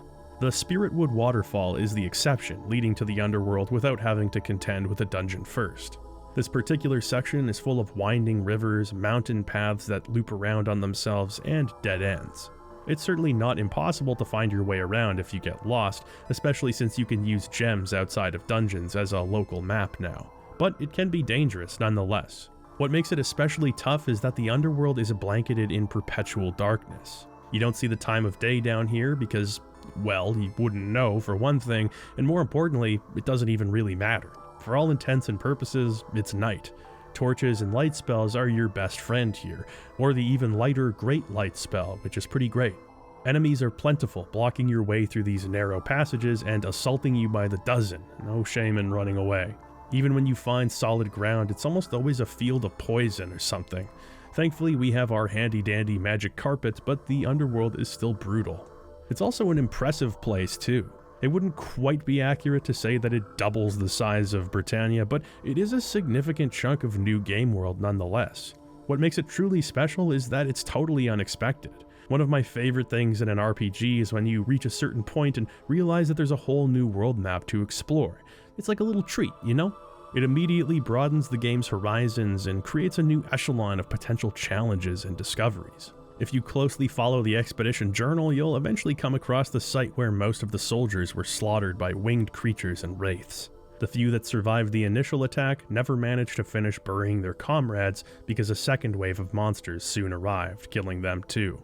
The journal states that Lord British was struck by a Shadowlord's silver bolt before falling, his body taken away. His amulet, resembling a coiled serpent, fell aside, and it's here at the site of the massacre that we find it at last. The crown jewels aren't just necessary for story progression, they also have powers of their own. The scepter dispels magical walls, the crown prevents enemies from using magic in your vicinity, including possessing you, and the amulet creates light a la torches. With the treasures in hand, it's time to get comfortable with the Underworld. It's gonna be our second home now. That's because the stakes of our quest have just been cranked up to 11. We are going to destroy the Shadowlords. If we want to navigate the Underworld, then we're going to need expert advice. Finding a whirlpool, we can be sent down to a different section of the Underworld. Here we'll find the wreck of a ship, the Ararat, as well as its captain John, who's been marooned for years and whose fashion sense bears a striking resemblance to somebody I know. Well, one of us is going to have to change. In fact, while John and the Ararat are totally missable, they both have quite a lot of plot-critical dialogue, which speaks to a unique strength of the Ultima series. There's no trigger to change quest stages and allow you to move on to the next objective. If you're not speaking to people, they won't tell you what you need to know. If you're not listening or you're rushing through dialogue, you won't know even when they do tell you. I find Ultima V in particular to be an immersive experience in that regard. You're as in the shoes of your character as one could possibly be in this format of game, and it results in a uniquely structured RPG. In any case, John tells us that years ago a whirlpool swallowed his ship along with he and his crewmates. In the Underworld, he came across 3 shards of a gem, which eventually drove John insane and caused him to kill his companions. From their blood spawned the Shadowlords. Above ground, you'll find a hermit named Sutek who spent his life studying the nature of the shards. His conclusion is that they're the shards of Mondane's gem of immortality, which we destroyed at the end of the first Ultima game. Each of the shards represents an opposition to the 3 principles: the shard of falsehood, the shard of hatred, and the shard of cowardice.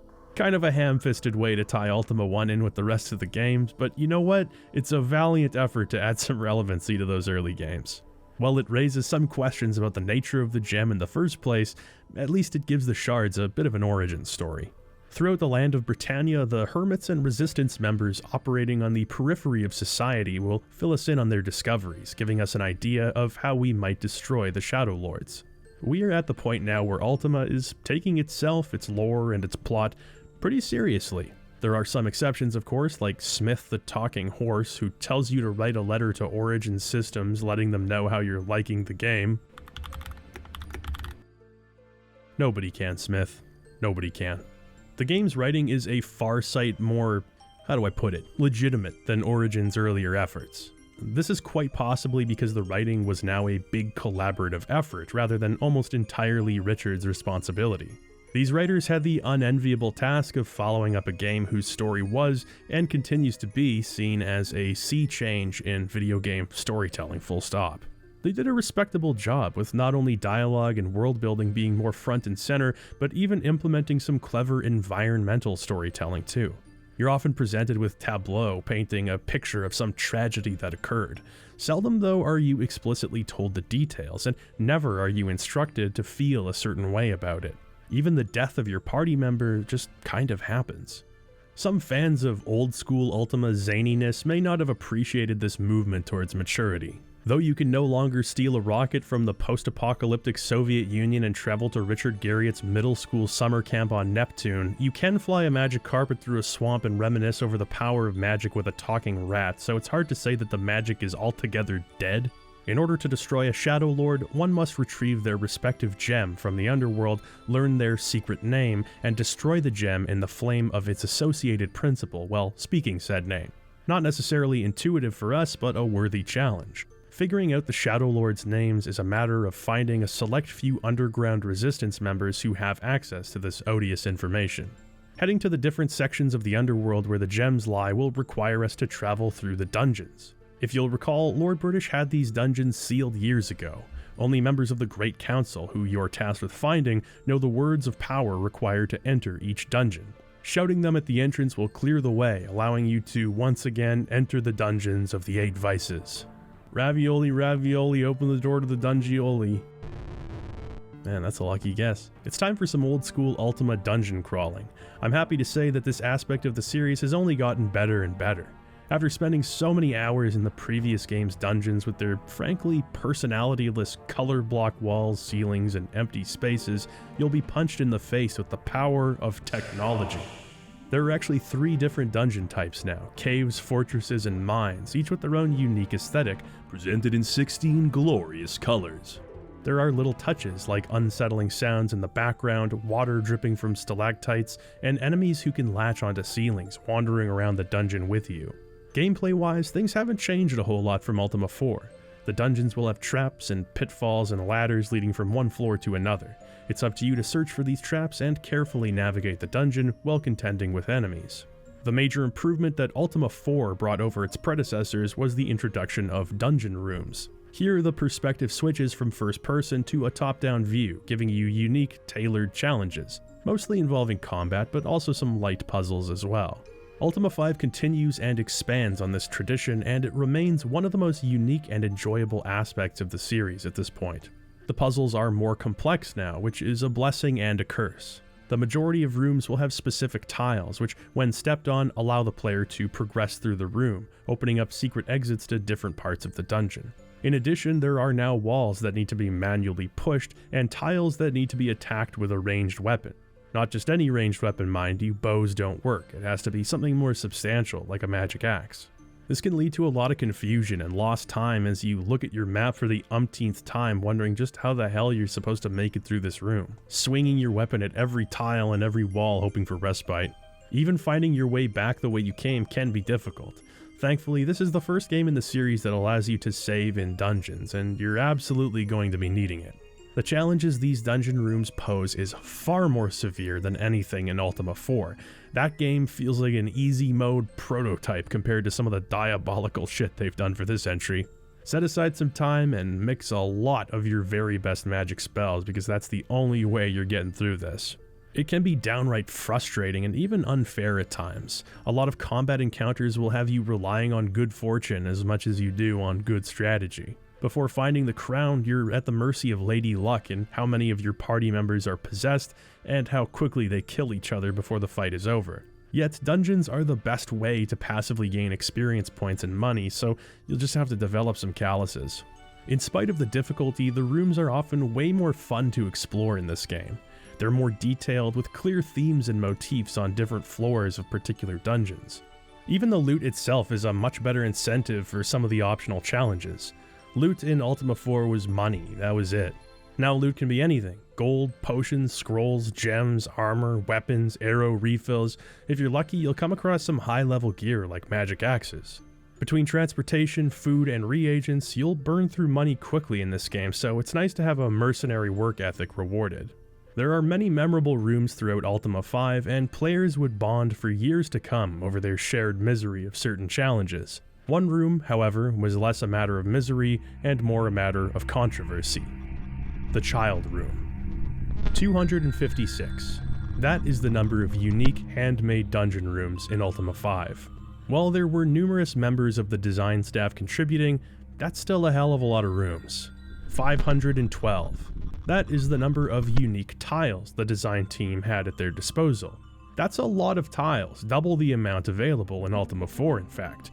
But there's still only so many arrangements of tiles one can use when designing 256 rooms with them. You'll have rooms with sea monsters, rooms with lava, rooms with enemies that gradually flood in over the course of the battle, but at a certain point you're creatively spent. Richard had poured some of his best dungeon ideas into Ultima V, but he still wasn't done. Not wanting to sacrifice quality for quantity, he looked over the existing tiles, wondering what kind of unique opportunity he could present to the prospective player. Jail cells? Nah, we got plenty of those. Secret fireplace passage? Cool, but it's already been done. He looked over those tiles again and again until one in particular caught his eye, the unassuming image of a child. Why not have a room, a jail cell filled with children? The player can choose to rescue the children by flipping a switch somewhere in the room. For Ultima, it was novel, sure, but hardly anything to write home about. It wouldn't really make a statement or challenge the player. Richard thought to himself, let's make this interesting. Hythloth is one of the game's tougher dungeons, lots of secrets and hidden doors. You reach level 7, only one floor away from completing the dungeon. There's a dungeon room in the middle of a corridor. It clearly leads nowhere, there's no obvious purpose to its existence, but that only makes it more appealing. You enter to find children trapped in tiny cells. What kind of a monster could have done such a thing? You search high and low until you find a switch that opens the cell doors. The children are free, yet another unambiguously good deed in the books for the Avatar. No need to thank me, kids, just doing my— oh, the children are attacking. This delighted Richard, a truly interesting little dilemma. The outcome of this room wouldn't affect the player's karma or the game in general. He simply wanted to see what would make his players tick, and that curiosity manifested as a room where the obvious solution was to kill children. The best part was that the room was totally optional. Some people would play through the game several times without even knowing it was there. Well, one particular playtester did notice the room was there, and he wasn't happy. He wrote a letter of resignation to Robert Garriott explaining his reasoning. Richard has created a scene where you release these children and the only way you can get out of the room is by killing them. That's outrageous. I demand you remove this scene from the game. Robert was not happy, and who could blame him? His job was to steer Origin through treacherous water, and what could be more treacherous than turning a dungeon room into a juvenile slaughterhouse? Now for Richard, it didn't get any better than this. The extreme reaction of the QA tester is exactly the sort of passion he'd been hoping to elicit. You're not punished, the game doesn't scold you, not a single solitary word of Ultima V script mentions it. It just happens. They take an axe to the face, their sprite is replaced with a puddle of viscera. Child killed! Victory! Robert figured that if one employee had such a strong reaction, if the media got a hold of this, who didn't understand video games at all, they weren't going to be much more charitable. Helen and Owen, the Garriott boys' parents, begged Richard to remove the scene from the game. It's just one scene, it can't be that important to you. For Richard, it wasn't about the scene anymore, it was a matter of principle. He stood firm in his conviction that outrage should not trump free expression. The more the people surrounding him told him to get rid of the room, the more defiant he became. Robert eventually acquiesced, and the game released with the child room intact. Origin Systems did not receive a single complaint. The fact of the matter is that the children can be saved, or at least not slain. If you have a charm spell, they can be safely moved away. If you have a sleep spell, they can take a nice little nap. If you release the locks and book it, you can leave the room before any conflict occurs. There are ways to exercise virtue here, it just takes some creative thinking. It's an interesting conundrum. Most people won't take the time to think through the situation. I didn't. I was attacked by children and rationalized that they were probably shapeshifters or gremlins dressed up in little kid outfits or something. But no, they're just feral kids. After the fight, I just had to stop and laugh at the absurdity of the situation. Why did I do this? Why did I even enter the room? Because it's a video game, and it feels like this is what you're supposed to do. Intentional or not, it's a fascinating commentary on the nature of control in the context of a game, and perhaps your method of handling the situation says something about you. Don't read too much into that though, I'm normal. Even after completing these dungeons and reaching their individual sections of the Underworld, your hardships aren't over. Finding the shard itself is its own kettle of fish. I mean, look at this. Yolo and Shamino are hanging on by the skin of their teeth, and we still have to grapple across mountains and wade through lava. I'm unbelievably stressed right now, but also, this is awesome. If I were in this situation in real life, I imagine this is how it'd go. I'm Madular in this hypothetical universe. After heading through the dungeons Hythloth, Wrong, and Deceit, you'll find the shards of cowardice, hatred, and falsehood respectively. These will require you to navigate through a maze full of enemies and use the blink spell to teleport around small patches of usable terrain to circumvent mountains. I'd be lying if I said it was fun, but you are rewarded with a water slide at the end, so that's a real scream. You can destroy the Shadowlords one at a time, but me personally, I like to save up all of my shards and destroy them together so I can see the looks on their smug faces. Yeah, that's the one. One after another, you speak aloud their accursed names and cast their gems into the fires of Principle, located at the Lyceum, Empath Abbey, and Serpent's Hold. Nosfentor, Lord of Cowardice, Astaroth, Lord of Hatred, Falene, Lord of Falsehood. All are destroyed, freeing Britannia from their grip. Unfortunately, it doesn't result in many major changes to the game world. I was hoping Lord Blackthorn would have something to say, but it seems like he's still under their, let's say, residual control. You may notice that Lord British isn't overly fond of boss fights, at least not in a traditional sense. Defeating Mondane was more of a basic puzzle, the Minax fight was the world's longest game of tag, Exodus explodes after you hop on his PC and download linkinpark.exe from LimeWire, and Ultima IV had you answering philosophical questions as your final challenge, though you did face off against a mirrored version of your own party as well. It's not that boss fights were unheard of at this point. D&D had a long tradition of facing players off against challenging enemies, and even the earliest mainframe RPGs would have boss battles. It seemed that Garriott was just more inclined towards situations and interesting circumstances rather than a singular test of a character's stats. I mean, what's more momentous? Go fight the Shadowlords, or travel the world learning about the Shadowlords from Britannia's exiles, piecing together disparate bits of information in order to discover their weaknesses? Speaking words of power to enter hives of primeval darkness, navigating a treacherous and unexplored netherworld in order to find the last vestiges of an entity so evil that his hate alone has festered for years after the death of his earthly body.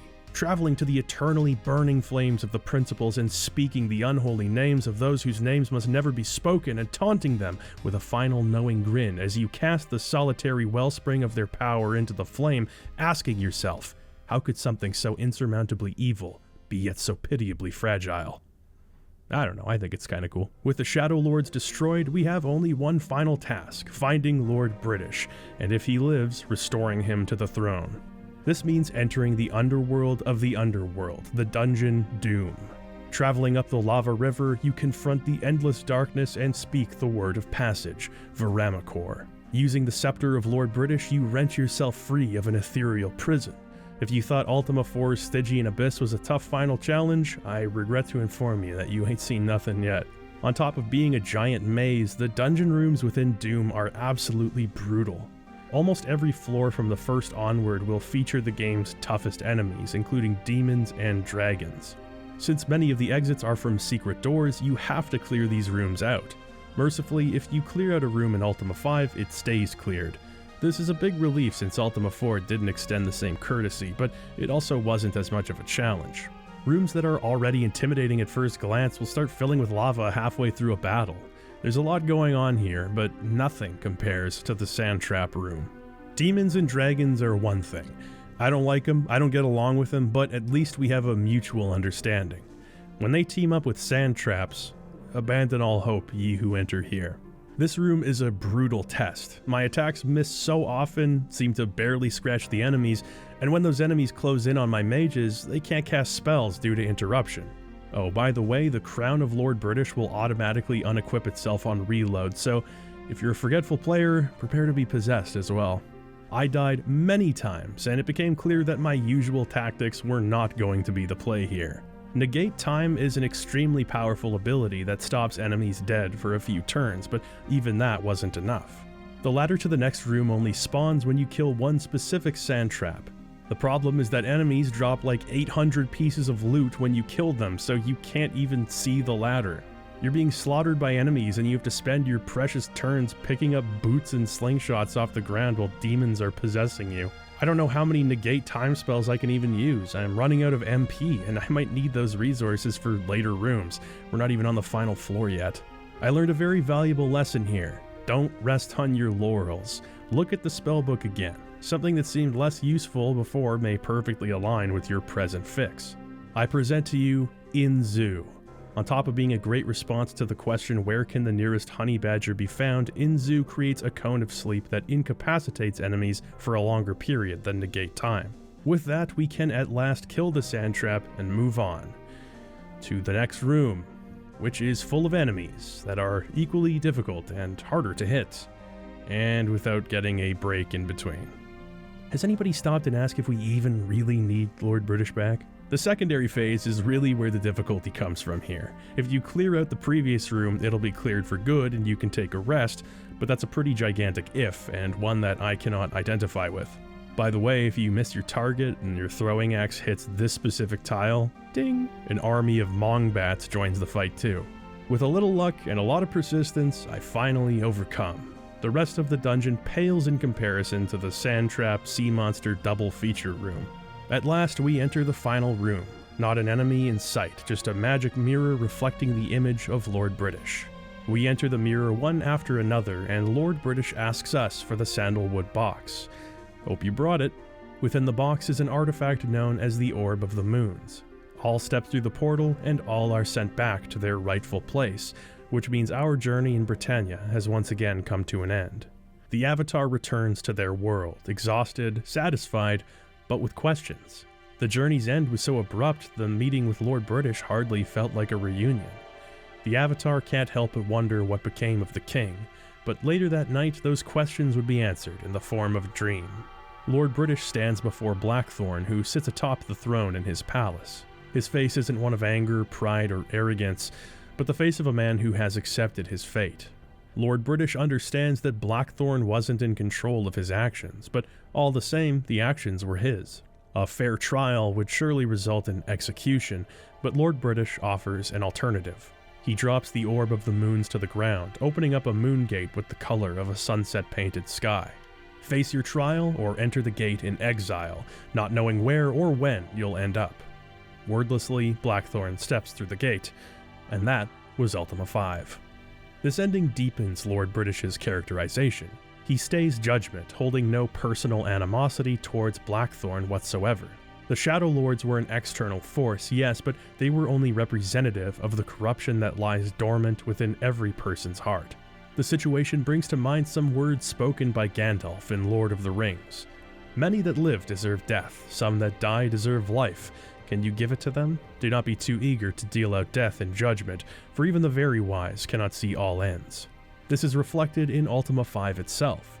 A character named Wartau in New Maginsia asks the Avatar in regard to Blackthorn, "Doth the evil and hatred within him make thee better than he? Then how dost thou judge him? Dost thou know all there is to know about him? Perhaps thou shouldst reserve judgment." Each event that transpires from the moment the journey begins makes us dislike Blackthorn, but perhaps it would be more prudent to look inward in understanding him. We're all prone to having our good intentions corrupted, and the ones who believe themselves above corruption are the most susceptible to it, since they won't recognize it when it rears its ugly head. Those who thirst for Blackthorn's blood now are the same people who thirsted for the Avatars when it was socially acceptable. In playing devil's advocate with its own tenets, Ultima V challenges the player to think critically about its subject matter. Once you place your faith in the goodness of the virtues, that's likely where your questioning ends, but it shouldn't be. Think carefully about what you're being told, and imagine a hypothetical situation in which Ultima is reality. The principles and virtues are conceptually sound, but human nature is a variable unaccounted for. Anyone who fails to test the durability of their own morals under the assumption that they'll always be easy to practice will likely be the first to fall in line with Blackthorn when storm clouds roll overhead. So Blackthorn, due to his crimes, is punished, but due to the nature of those crimes, is given an opportunity, however faint, to find redemption in some other place and time. Some of the greatest video games are sequels that retain the bones of their predecessors while boldly setting off in an unexpectedly darker and often more creative thematic direction. In this hyper-specific arena of sequels, Ultima V might be the great granddaddy and perhaps the ultimate example. It didn't shake the foundations of the CRPG world like Ultima IV, but it is an eminently more impressive, more complex, and frankly more enjoyable game in almost every way. The logical choice would have been to make Ultima IV Part 2. As a matter of fact, that's exactly what Garriott was originally planning to do. Instead of leaning into what they'd done with Quest of the Avatar, the team asked how well the game coalesced with reality and addressed that in Warriors of Destiny. The technology lends itself to this increased focus on realism, with a jump in both quality and quantity of unique graphical elements. For the first time, Lubez's art wasn't constrained to the cardboard that Ultima came in. Between his artwork and Ken Arnold's soundtrack, Britannia was, at last, transformed into a feast for the senses. But that's not all it was. The foundation of Ultima V is its commitment to immersion. The day-night cycle would have been impressive enough, but the fact that NPCs maintain schedules that you have to work around and abide by in order to complete your quest, it's difficult to convey just how forward-thinking this was. Yet Ultima V's technology, as impressive as it is still not its greatest asset. No, that would be its atmosphere. Who could have predicted that Britannia, the land of virtue and principle, would, in short order, be steeped in such Stygian darkness? The existence of the Shadowlord from a narrative perspective already steers Ultima into this somber territory, but to incorporate their presence into the gameplay itself makes Ultima V downright stressful. This is a hopeless world, and the game cannot overstate how unwelcome you are to be there. The game is hard as hell. You're given no quarter from the moment you leave Yolo's hut. Much of the game will have you scratching your head, rolling your eyes, and watching helplessly as your teammates butcher each other. You're given more tools to help you contend with the challenge, and the challenges themselves are more thoughtfully designed, but sooner or later the game is gonna give you a beating. Even outside of combat, the people of Britannia often despise you. Try as you might to free them from tyranny, they've grown fond of their gilded cage. So you'll lie to the people to keep them safe, and sell out your friends to save the world. You don't feel much like a savior, but it works, and it works because that's life. Dark times will come, your spirit will be tested. As long as one ember is still smoking, a pinhole of light can be seen at the end of the tunnel, there's reason for hope. It won't be easy, you'll need to lean on others and walk through the valley of death more than once. But persevere, and someday you'll lay in bed remembering the time when you found strength where you never knew it existed, and knowing that when the Shadowlords return, you'll find it again. Quest of the Avatar was where Ultima earnestly began to mature, and as such, Ultima V didn't quite make the same meteoric impact on release. Yet the series' mechanical advances and penchant for experimentation led to continued critical praise. Fans of 4 and 5 were split down the center in regard to which was a better game, since they both represented their own unique strengths. This vindicated Richard Garriott, who had adhered to an unorthodox strategy regarding his games. Most sequels in the early days of CRPGs would act as direct expansions of the previous game. The obvious thing to do when a company found success was to sell more of the product that was successful. Games would reuse engines and directly follow one another up. As Richard saw it, this would only reduce the pool of potential new customers with each new release. Ultima's engine was continually rewritten, and its plots just distant enough from one another so that prospective new players might feel comfortable jumping into the middle of the series. That strategy was now proving to be the right move. Origin systems would also benefit from the rapidly growing home computer industry, which translated to a larger potential install base and thus greater sales. Ultima V was considered one of 1988's best games, and its sales surpassed those of its predecessor, a long-running pattern in the Ultima series at this point. The Austin, Texas branch of Origin was continuing to grow. Richard, now back at home, decided it was time to do something with his financial freedom. Truly embodying his alter ego, Richard began construction on his new home, Britannia Manor, a kingdom fit for a nerd. Britannia Manor, located on top of a hill near Austin, was filled with trapdoors, secret passageways, and real-world artifacts of all kinds. There was even an observatory and an outdoor theater built on the property. Richard was certainly not discreet about his newfound wealth, but many gamers couldn't help but find Lord British and his eccentric taste endearing. The multi-million-dollar manor was designed in part by Greg Dykes, aka Dupre, and was built with the ethos of role-playing games in mind. The house was as playful, interactive, and confounding as the Ultima games themselves, and Garriott delighted in this. So much so that Britannia Manor became famous for its yearly Halloween events. Garriott and his friends would spare no expense in creating one of the most well-known, fully interactive haunted houses in the country. People would camp outside of the manor in hopes of receiving invitations to the event, which became the stuff of Austin legend. This commitment to interactive experiences in and outside of his games added to the mystique and rockstar aura that now seemed to be following Lord British. It certainly wasn't cheap, but there were plenty of reasons to uncork the proverbial champagne. Texas was hot, Origin was hot, Richard was hot. On top of Ultima V's success, October of 1988 saw the release of Times of Lore, Chris Roberts' inaugural effort as a director at Origin. The game was received positively, with an unprecedentedly huge game world, great graphics, and more action-based gameplay than the usual Origin fare. This style of game was inspired by The Legend of Zelda, which had released only 2 years prior. The diversification of output seemed like a good idea, as 1988 was the year where the CRPG niche really took off. Both Might and Magic, as well as The Bard's Tale, received sequels this year, but it was the new IPs that were really making Origin sweat. Interplay Productions' Wasteland had released in early 1988, and it was selling well enough to firmly place the developer on the map. A far cry from the usual fantasy fare that characterized the CRPG genre, Wasteland was a gritty, mature, post-apocalyptic RPG taking place in the American Southwest. What set Wasteland apart from most RPGs was the number of choices it presented the player with. Games like Ultima were similarly non-linear, but a player would almost never have options when it came to problem solving. This complexity, the brutal, cataclysmic game world, and the sheer breadth of choice and consequence resonated with a more mature audience.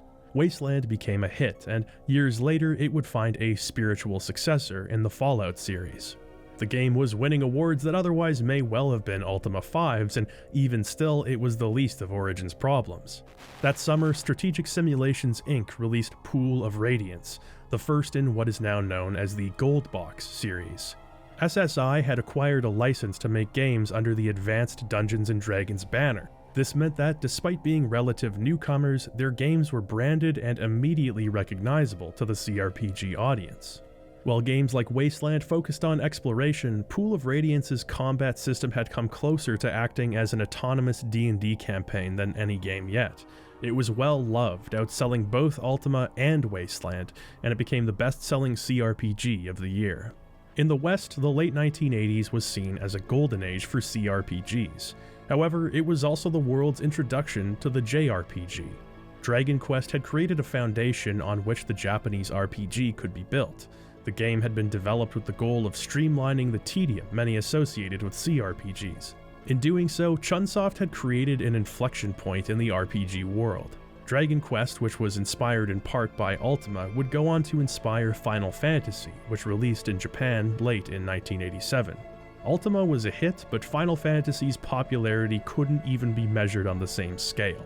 Identifying a growing hunger for RPGs abroad, Origin Systems saw a blue ocean of opportunity. Their hopes of bringing Ultima to a Japanese audience had ended somewhat abruptly, but it was now time to take another shot.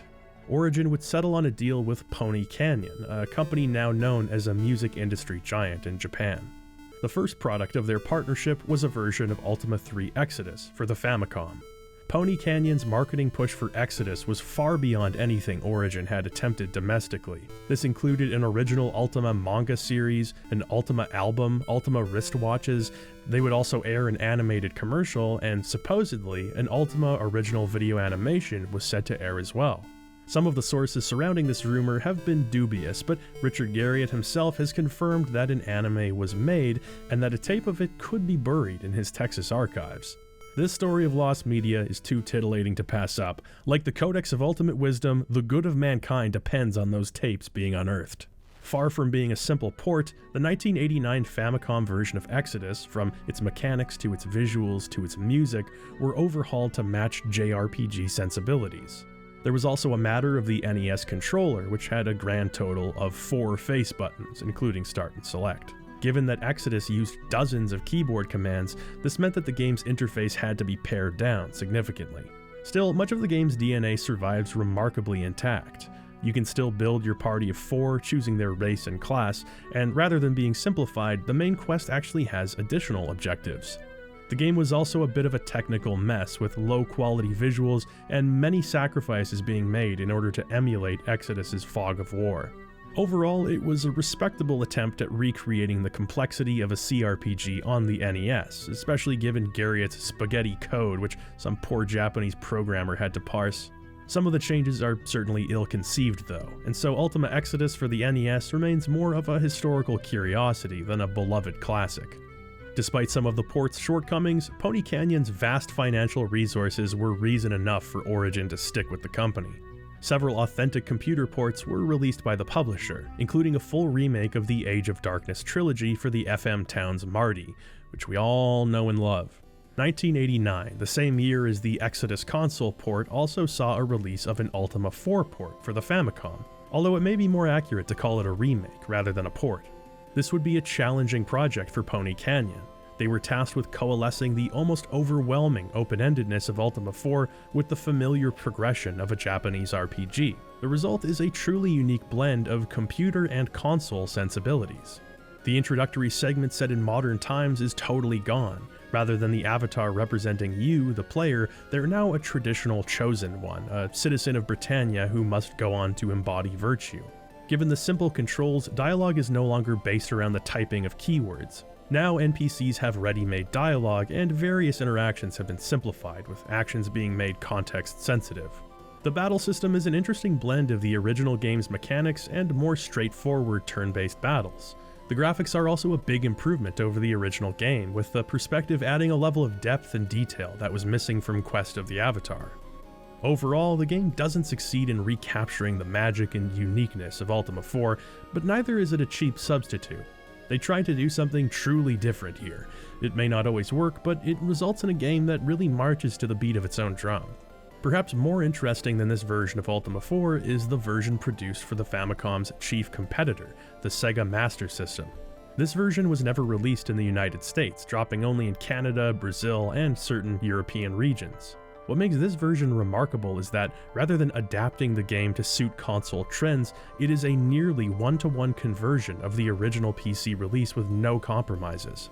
The few changes that have been made are almost universally positive. Targeting enemies in combat is now easier, with the game allowing you to hit enemies diagonally. The game retains a simplified form of the dialogue keyword system. Certain words are memorized in a list when mentioned by an NPC, and you can simply pull one of the memorized topics to continue the conversation. Finally, the dungeons are entirely top-down rather than switching to a first-person view. This change, which coordinates different aspects of the game, may be more a matter of taste. Character creation, spellcrafting, and every element of the original game's interface is implemented with surprising elegance given the SMS's basic 2-button controller. The graphics look great for their time, and the soundtrack has been perfectly recreated. Frankly, this is a great option for anyone looking to play Ultima IV who's put off by the original game's complexity. On that note, let's circle back to Ultima V for a moment. I try to keep the discussions in these videos chronological so that we can understand what was going on with Origin and the rest of the industry at any given time. I'd like to break from that for a moment and talk about Ultima V Lazarus because, well, I don't know if I'll get another chance. Lazarus, released in 2005, is a full fan-made 3D remake of Ultima V in the Dungeon Siege engine. Fan remakes can elicit mixed reactions. Sometimes they stick the landing, sometimes not so much. Most of the time they're announced with good intentions and just never come out at all. Not only did Lazarus come out, but I'd go so far as to call it one of the best fan remakes ever made. The cutscenes, models, textures, and music are all lovingly recreated. Every single named character in the game has their own unique portrait, and dialogue has been very tastefully expanded. You can tell the creators of Lazarus were very careful in their approach. The world building, as well as both the quality and quantity of dialogue, is much greater, but the game always stops just short of taking one too many creative liberties. Particular features had to be removed or altered to work within the engine, but it's an impressive work nonetheless, and many people's preferred way to experience Ultima V. The various Japanese ports of Ultima helped build the series' reputation internationally. They also provided Origin with some more passive streams of income as they conceived of the next Ultima game. Ultima V was the logical conclusion of what was feasible in Ultima's current format. How meaningful could interactions be while constrained to text boxes and keywords? How realistic could the simulation get with the framework they had built? And how much power could they eke out of the aging Apple II computer as their primary development platform? Perhaps it was time for a technological shakeup. Time to raze the format they'd spent a decade iterating on to the ground, and to build a new kingdom on top of its ashes. Next time on the Ultima Retrospective. My humble thanks for watching the video till this point, Traveler. I hope you enjoyed it. If you're interested in playing Ultima V, the base version sold on GOG with the music patch works great. If the Lazarus remake is a bit more your speed, nab yourself a copy of Dungeon Siege. It's almost always on sale from what I've seen, and follow the instructions on the Lazarus website for installation. It can take a little bit of finessing, being that the remake itself is like 20 years old at this point, but it's not too bad, and it is a shockingly good way of experiencing the game. Ultima V in general is a very interesting game, and I think it's the crown jewel of these early Ultima games, kind of the end of an era. I know a lot of people will always hold Ultima IV in higher esteem, but personally, I just think that Ultima V does so many interesting things with the concepts that Ultima IV laid out. It's a very non-obvious idea for a sequel, and I appreciate its creativity because of that. But me and Ultima V, we also have a very toxic relationship. As much as I love the game, it treated me very badly. For some reason, despite all the frustrating times we went through together, I just kept coming back. I just couldn't help myself. Thank you to my patrons, I appreciate you all. These videos are as time-consuming as they are satisfying to make, so I'd be nowhere without my patrons. And if you value my videos and you're in a position to help out, hey, I would appreciate it if you give my Patreon page a look, link in the description there. Otherwise, you're still alright in my book, but you cannot stay in my magic castle during the apocalypse. I would like to especially thank those in my persons of lordly caliber Patreon tier. Adam Safranco, Matthew Sean Dick, Banana Turnip, Avil and Hime Takamura, True Manalist, Spencer Kennelly, Smo Bun, John Turcott, Captain, BB Squirrel, Shane Shack, Mr. Shifty, Buster Drew, Francois, Fanar, Fenrir Lives, Silvar, Olo Shadow, Guko, Jordan Laughlin, Jordan Miller, Hayden Hudson, Rocket Man, Jay Hewen, Azure and Celia Midsummer, Destrega, Tepid Tag Tournament, James Adair, Sable Dragon Rook, Cameron himself, Einel Hander, Kelly Slaughter, Zeta, Caleb the Wanderer, Nicholas Esposito, Stephen Clancy, Catpoop Nachos, Chew, Isaac Hampton, Ben Augusto, Beta Zeta, NVTF, Worston Show, Kenny Mitchell, Grand Roman Pontifex Maximus Shalabardus IV the Humble, Base Forever, Metallion, The Bloke, Hypnotoad Trance, Serpion, Dennis Earl, Oakvale Yokel, Chris Walker, Half Daft, Pantless Warrior, First Name M Last Name, Iciest Cube, George Franklin, Christ is King, Matt Strauss, Deke Like Duke, Trans Rights, Meownarchy, Hirad Tuo, Samuel Dillon, Twispy, B Floaty, The Critic of Innocence, Legendary Glaceon, Diggity Darkman. Thank you all very much for your continued support. I appreciate each and every one of you, and thanks again to everyone who watched the video. Till I see you next time, stay healthy, wealthy, and wise.